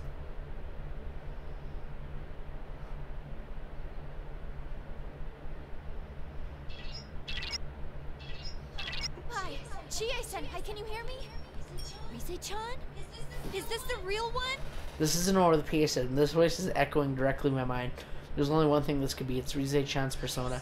I'm so glad. Ever since this weird fake Teddy kidnapped me, I've been all alone. The others are fighting each other too. I can tell from her voice that Rise-chan is courageously wiping away tears. Really is the real Rise-chan. She wasn't really trying to insult us after all. I feel so much relief that I almost tear up too. He was watching me this entire time, so I couldn't use my persona. Good thing I got in touch with you. Are you okay, Chie-senpai? You're not hurt, are you? I'm fine. But what did you mean by being watched? Are you okay? Rise-chan tells me what happened to her up until now. Turns out that once the first half of Golden Week was over, she came back to Inaba from the city. Something bumped into her, and she fell into a TV. When she woke up, she was trapped in this room she was being kept in, and Teddy was watching her the entire time to make sure she didn't use her persona. Remember the time she asked Teddy why he did it, he would ignore her questions and laugh. But Teddy had suddenly left the room to look for something, and Rise-chan finally had a chance to get in contact with someone. I guess Rise-chan's voice over the PA system was actually Teddy using her voice too. Why Teddy suddenly left her alone is a mystery, but it's a good thing to know that I can rely on her persona. Rise-chan has a special persona that can communicate with others, find people, and even figure out the strengths and weaknesses of the enemies we fight. She can look into everything we can't figure out. Oh, is that why she's being held hostage? I guess kidnapping her is a pretty smart move on our enemy's part then. I should ask her as much as while we can still communicate with me like this. Can you tell where Teddy is? Yeah. Are you going to go after him? There was this girl I didn't recognize with him. She might be the cause of all this. Alright, let me take a look. I wonder how much time this will take. I was about to comment on about it. The results came back in seconds. There he is. But I sense something odd next to it. Is that? It's not a shadow, but it doesn't seem human either. Are you talking about that fake president? That's gotta mean she's the culprit. All this stuff with invisible walls making us go nuts while talking to each other. There's no way a normal person could do this. I mean, of course that's the case. And if they're in this world, then at the very least they're a persona user. It looks like she really may be the culprit. But after thinking that far, I suddenly remember someone else. There was one other odd person besides this girl. Hey, Rise-chan, is there someone else besides us in this school? I saw a dude in a weird red cape. He up and jumped out of the window. Who does that? Well, apart from our usual group, I only sense shadows here. But be careful. Some of them are pretty big. Are there some little ones, too? Those silhouettes of students were kind of like shadows. Well, I'm not worried about the small fry. Wait, does that mean Red Cape Man is a shadow? Whose shadow would he be? Red, could it be Yukiko's then? No. That was definitely a guy. I mean, he did look and act pretty weird, but he didn't seem like a shadow. I'm gonna deal with Teddy first. Rise-chan, can I ask you to point the way to him? Sure thing. I followed Rize-chan's navigation and began running. It seems that she can see where the invisible walls are. Thanks to her, I was able to find the room I need without running into any more of them. Good work, Rize-chan. Is this it? Well then, here I go. Rize-chan, try to get in touch with the others. They're probably worried since they don't know what's going on. Okay, will do. Good luck in there, Chie-senpai. Thanks! I give her a quick salute, even though she isn't really here with me, but I hear her giggle. I guess she can see me anyway.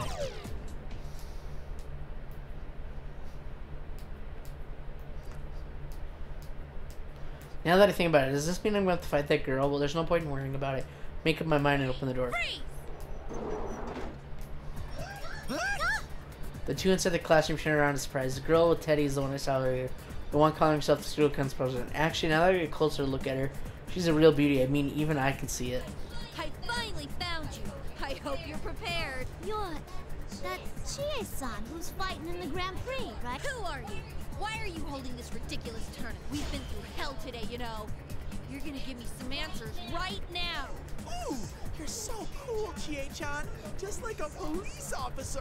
Teddy's voice is sarcastic and slimy, not like his normal voice at all. He must be like everybody else was controlled somehow. Yeah, I bet this fake president girl is the one doing it too. Teddy, you're being tricked. I know you're not really the host of this. You're just not in your right mind. Come over here and we'll go back together. It's creepy to hear you coax me like that. I'm not going with any carnivore. I bet you're after me for my sweet, delicious bear claw. What? I'm not interested in your meat at all. You're sweet, huh? That came from my stomach, not from my brain. I didn't mean to say that at all, I swear. I mean, that totally it made me sound like somebody who kills people to eat them, and I don't, okay? She's gonna eat me! Just kidding. Actually, you're the one people are after, Chie-chan. Everyone's got the hots for you, you know. Did you know that Yosuke likes you? He said he's head over heels over you. Even more than that dead girl he liked. Huh? Kanji likes you too. Of course he would, though. Since you're a very manly girl. Even Sensei. He told me you're the cute... Hey, what are you saying? I was wondering what kind of insult he was going to say next, but I wasn't expecting him to try to flatter me to death. Even though I knew he was not in control of what he's saying, I can't keep from blushing. Teddy smirks like he read my thoughts and continues his words of praise. Cuter than the famous idol Rise-chan, the ace detective Now-chan, and the beautiful innkeeper Yuki-chan. You're the cutest of them all. Everyone said so. Did you know you even have a fan club at school? Stop making stuff up. Chie-chan, you're blushing. You look so happy. There's no way that could ever be true. I get it now. Instead of direct, it's like trying to build my hopes up and then pull the rug out from under me. I knew he was going to try that, but it still hurts. Whether I can see my anger or not, Teddy looks at me with pity and frowns. Our group is full of unusual people who are all so pretty. You're the only normal one of us with nothing special about you at all. But I think it's okay to be normal. It's like you know your place in life. You shouldn't dream of being extraordinary. You're just gonna be mediocre for the rest of your life. I've never wanted to be like that. I might not have amazing skills like everyone else, but I'm happy with the way I am. My voice trembles when I reply, why? I'm not lying, so why is it trembling? That makes it sound like I don't believe it. Teddy senses my agitation. It smirks even harder. Didn't your mother tell you not to lie? You want to be a beloved hero, and you'll step on anyone to reach that goal. That's what makes you... No, if I hear any more of this, I'll give in to the enemy's tricks. Teddy isn't in his right mind. He's being controlled by the enemy. Then... That's right. It's pointless to argue with you when you're being controlled. Let me bring you to your senses first.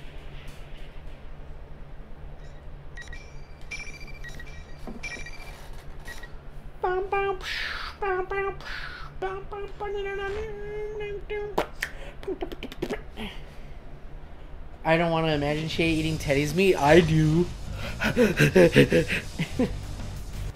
I heard bear meat's really good. Finally. Do you not agree?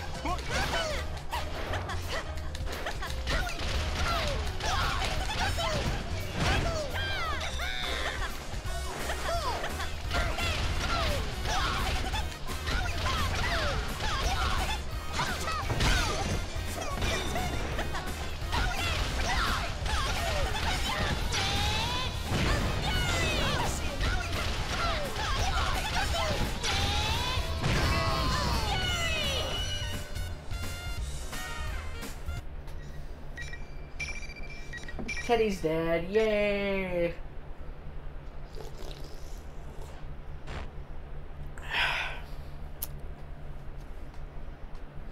Why? Aren't you guys friends? How can you fight your friend like that? What are you talking about? You're the one who dragged us into this. I can't help but argue back at the self-proclaimed student council president, but I sounded so harsh that I surprised even myself. No, this isn't good. I need to calm down. What? Chie-chan, why are you picking on Miss President? Teddy, are you still being controlled? She set you up as a host of all of this. You even had to wear a silly coat. Hold it right there! You've already got it wrong. Look, Chie-chan, take a good close look at me. Huh? He's making all kinds of goofy poses. I don't know what he's trying to get at. What am I looking at? Can't you tell? I'm a dozen times more adorable and sexy than the costume bear. Sexy, huh? You mean that general is someone else? Bingo! Miss President wouldn't believe me, so we were going to go find that imposter and prove my innocence. Jeez, though. I can understand Miss President making that mistake since she's never met me before. But it's like totally way lame that you couldn't tell us apart. Dude, stop talking like that. You're confusing me. I can't tell if he's in his right mind or not right now, but that wasn't Teddy. There's another Teddy walking around here, but why would somebody be intimidating Teddy on purpose? Hey, I was just about to go to the announcement room to stop this Grand Prix thing, too. Honestly, even though he looks exactly like that general, I kinda doubt this one here's the culprit. But I've stuck to him like glue all this time, because I thought he must have been connected. The girl looks straight in my eyes as she says this. I can tell that she's not lying. My intuition is strong. But then there's something that doesn't add up. I decide to throw it right at her and see how she reacts. Then why did you lie about being the student council president? Lie? I'm not lying. But the student council president we just elected is a guy. Are you really a student at Yasugami? What's your name? What class are you in? Who's your teacher? Name? What? Chie-chan, you shouldn't interrogate her like that. I wish I could believe her, but there's too much that seems funny here. Even Risa-chan said she didn't feel normal. There's so much evidence against her that I can't help but be suspicious. You made us fight our friends, and you made everyone say those horrible things. What are you up to? This girl has to be a persona user. I've been ready for a fight against her this whole time, but instead of challenging me, she turns pale and falls silent. She doesn't have an ounce of aggression in her. Well, that certainly wasn't what I was expecting. All I could do is wait for her to answer. I don't know my name. I can't remember what class I'm in either. Huh? I don't understand it myself. Now that I think about it, I don't even know why I'm here. How could you... are you serious? She doesn't even know her own name, and she didn't realize that until I pointed it out. How could that be possible? It doesn't seem like she's lying, but I'm not sure if I can believe her or not. But seeing me lost in thought, the girl looks at the ground with a pained expression. It probably looks like I'm trying to lie my way out of this. No matter how much I tell you I didn't do this, there's no way you'd believe me. With that, she turns her back on us. From behind, she seems so frail that it's shocking. Hey, wait! We're to the announcement room. I'm gonna prove my innocence myself. Sorry I doubted you, Teddy. I'll see ya. Miss President! The girl shakes off Teddy and darts off out of the classroom. I have no idea what to do. I can only stand there and watch she leaves. Chie-chan, you have to hurry after her! She can't use a persona! She'll be in trouble if she meets anything dangerous! She can't use a persona? Wait, then how did she get into this world? Huh? Oh, you're right. Only persona you just connect to TVs. Since Teddy's mind was being messed up just a few minutes ago, I can realize that he's the one behind it. The culprit has to be someone else. So far, I've seen two people so far that look suspicious. The guy in the cape and the self-proclaimed student council president. But when I first saw the guy, he was being blocked in by the invisible walls.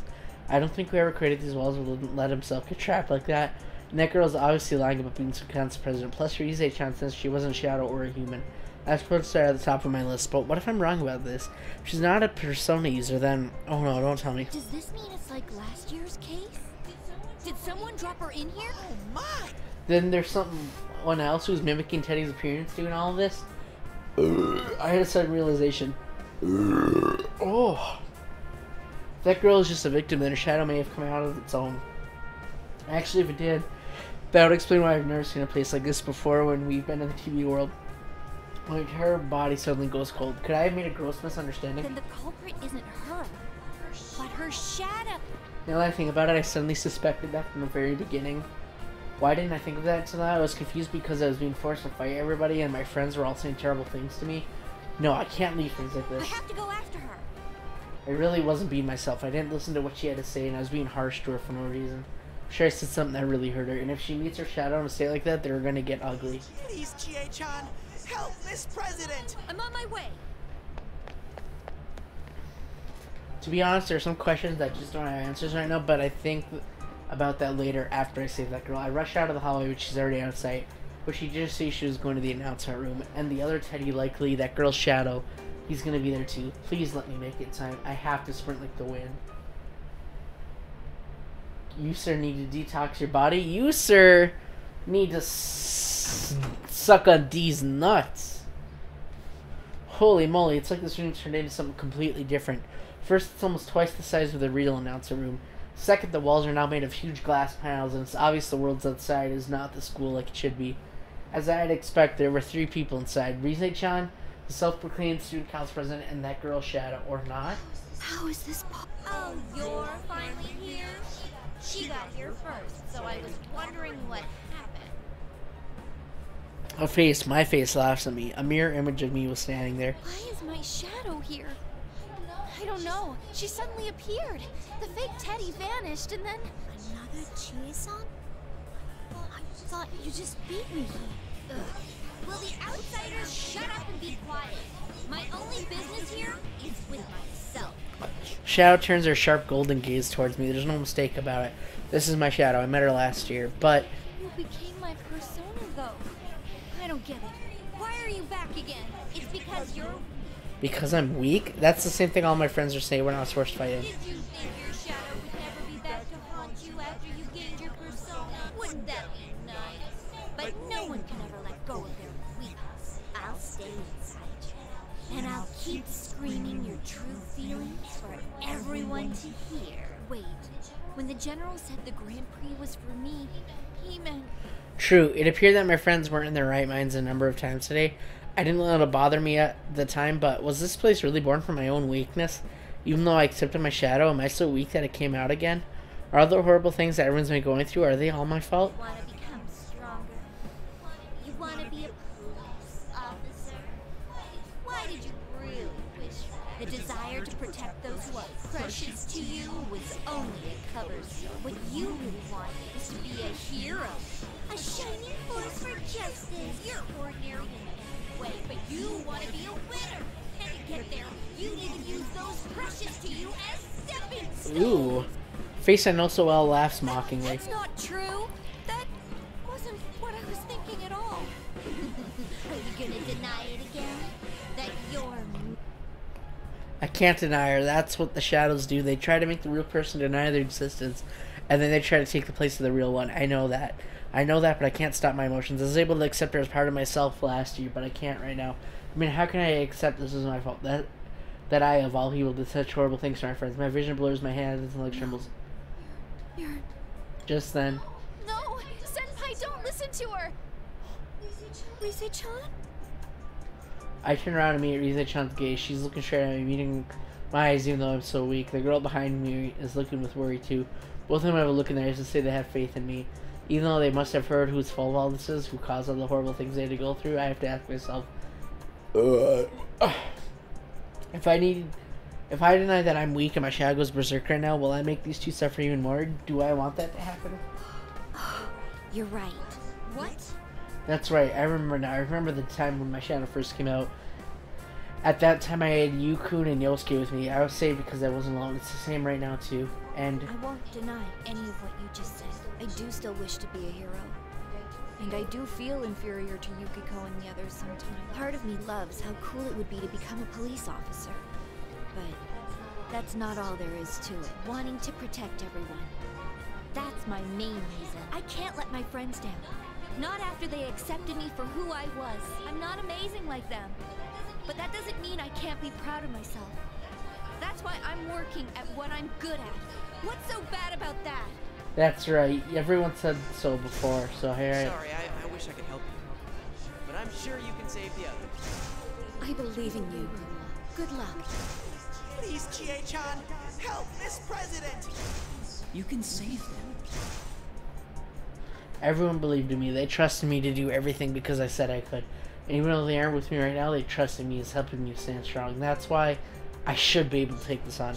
Calmed her emotions. I want to protect Rise-chan and that girl and everyone who's still at this school. Not because I want to be a hero, but because I love them. My weakness gave birth to you, right? Then I'll put an end to this right now. I'm not scared of my shadow anymore. Now I'll end this for sure.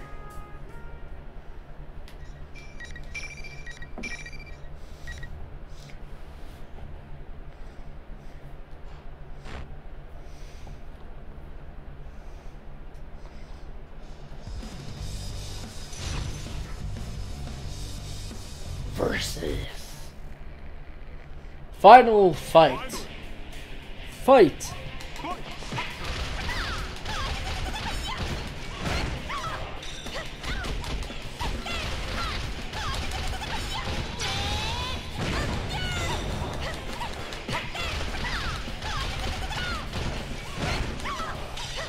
God, Chie is the easiest to do that combo with.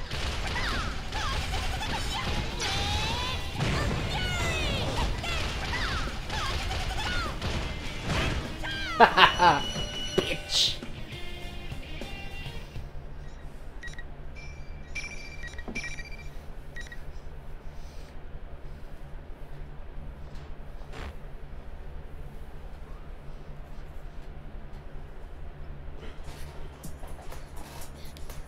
Having managed to calm my raging shadow, I turned back to the other two girls. I was able to protect them, right? What was that all about? Oh yeah. I'm really sorry I doubted you. Rize-chan and I quickly explained what just happened with Chie Girl. How in this world you are repressed in our thoughts, your shadow separates from you. How it appears in the form of your other self and tries all sorts of tricks to try and take the real person's place. Then again, in my case, I experienced that once already. I should have been okay, but it looks like I did it again. So, the real cause of this was actually me. A shadow. A repressed self. I'm not surprised it hasn't registered. It is coming from left field for you. I'm bad at explaining things after all. If only someone smart like Naoto-kun was here right now, she would have explained things a whole lot better. But what's important is that the girl understands what happened, is that what I have to accept my shadow once more. What the? I thought I eliminated any possibility of her heart breaking free. Did she not suffer enough? No. I did everything right. The light suddenly drops, plunging the room into darkness, and a voice echoes in the gloom. That voice, that's not my shadow. What in the world's going on? Teddy? I realized that the fake Teddy was suddenly standing in the room without us noticing him. Where'd my shadow go then? I get it. She was pretending to be General Teddy this whole time. Am I right? Looks like you'll be alone forever. No one can understand you. Huh? It might look like Teddy again, but that tone of voice and way out of speaking are nothing like Teddy would say. What he's saying is a bit weird too. Maybe he's not actually talking to me.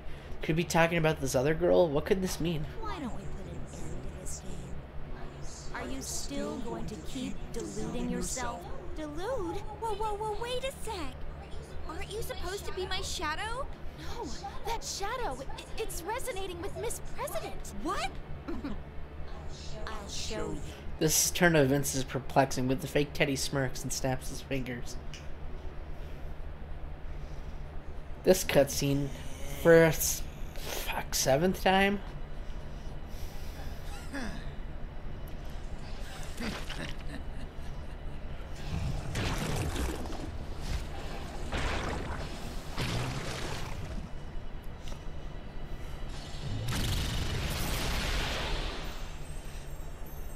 Burn my dress.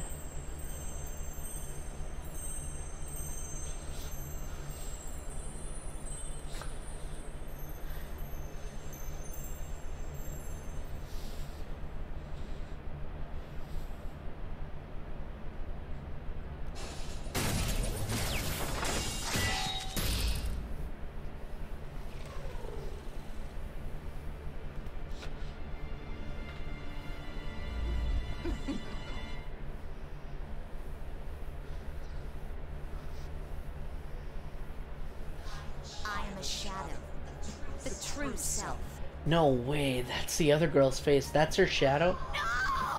She cries out, apparently in shock over seeing the shadow has robotic limbs. What's going on? Wait, does this mean it was this girl's shadow all along? That's right.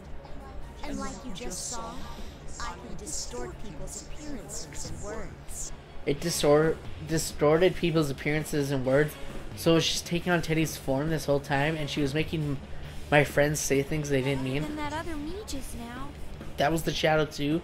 The shadow smirks at the perplexed look on my face. Why do you think I have such power? It's because I'm her and she's me. That's right. She's the real liar here. Don't be ridiculous. I didn't lie. Oh, please. Just look at me. I look exactly like. That's not true. The shadow draws closer, making a point to show off her body. She has a mechanical body with large wing-like metallic parts jutting from her back. These wings turn into a giant axe that the shadow grabs from the air. The girl looks away as if to try to find a way out. I take this opportunity to speak up. Don't worry. There's no need to be scared. That's just a twisted version of you. Shadows try to make the original person deny them. It'll be okay, but you need to calm down. A twisted version of her? She's the one that's twisted. You still refuse to remember? Look at me. And stop deluding yourself. The shadow snaps her fingers. What's it going to turn into? I brace myself for the shadow to change, but I didn't expect what happens next. The shadow doesn't change, but the girl does. Her arms quickly change right before my eyes. Her hands turn pale and smooth, becoming something inhuman. In seconds she turns, she's the same as her shadow. What the? Miss President's body? What is this? Another illusion? I don't think so. I knew something was weird when I first sensed her. That girl isn't human. No! Don't look at me! She tries to hide her body from us, but she can't hide everything. The shadow sneers even more as the girl curls up on the floor, then spins the axe as if taunting her. Even though the shadow has the same face as her, seeing her wield such a giant chunk of metal so effortlessly only shows how monstrous she really is. The shadow brandishes the axe in her hands without hesitation. That's when Kanji-kun bursts in through the wall. Well, it looks more like he's thrown through it. He isn't moving an inch. Kanji, you came to save us! Or not. It's no use. He's completely unconscious. A voice I heard somewhere before comes from the other side of the new hole in the wall. He must be Labrys.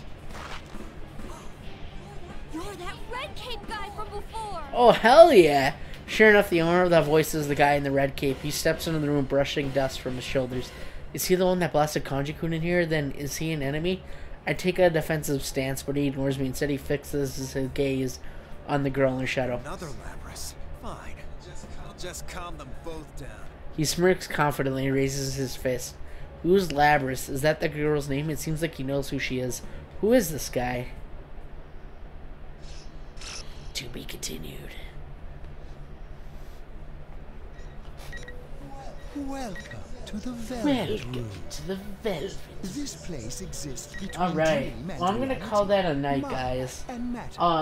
Since now that I fixed all the joke ending crap, I can start on a new character instead of replaying the old ones. So, tomorrow we will start on Kanji Tatsumi. So, I hope you guys enjoyed. Thank you guys so much for hanging out. It was a lot of fun.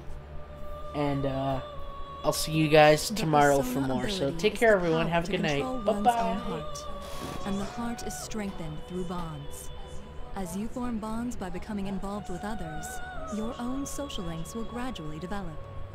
The power of these social links is what will determine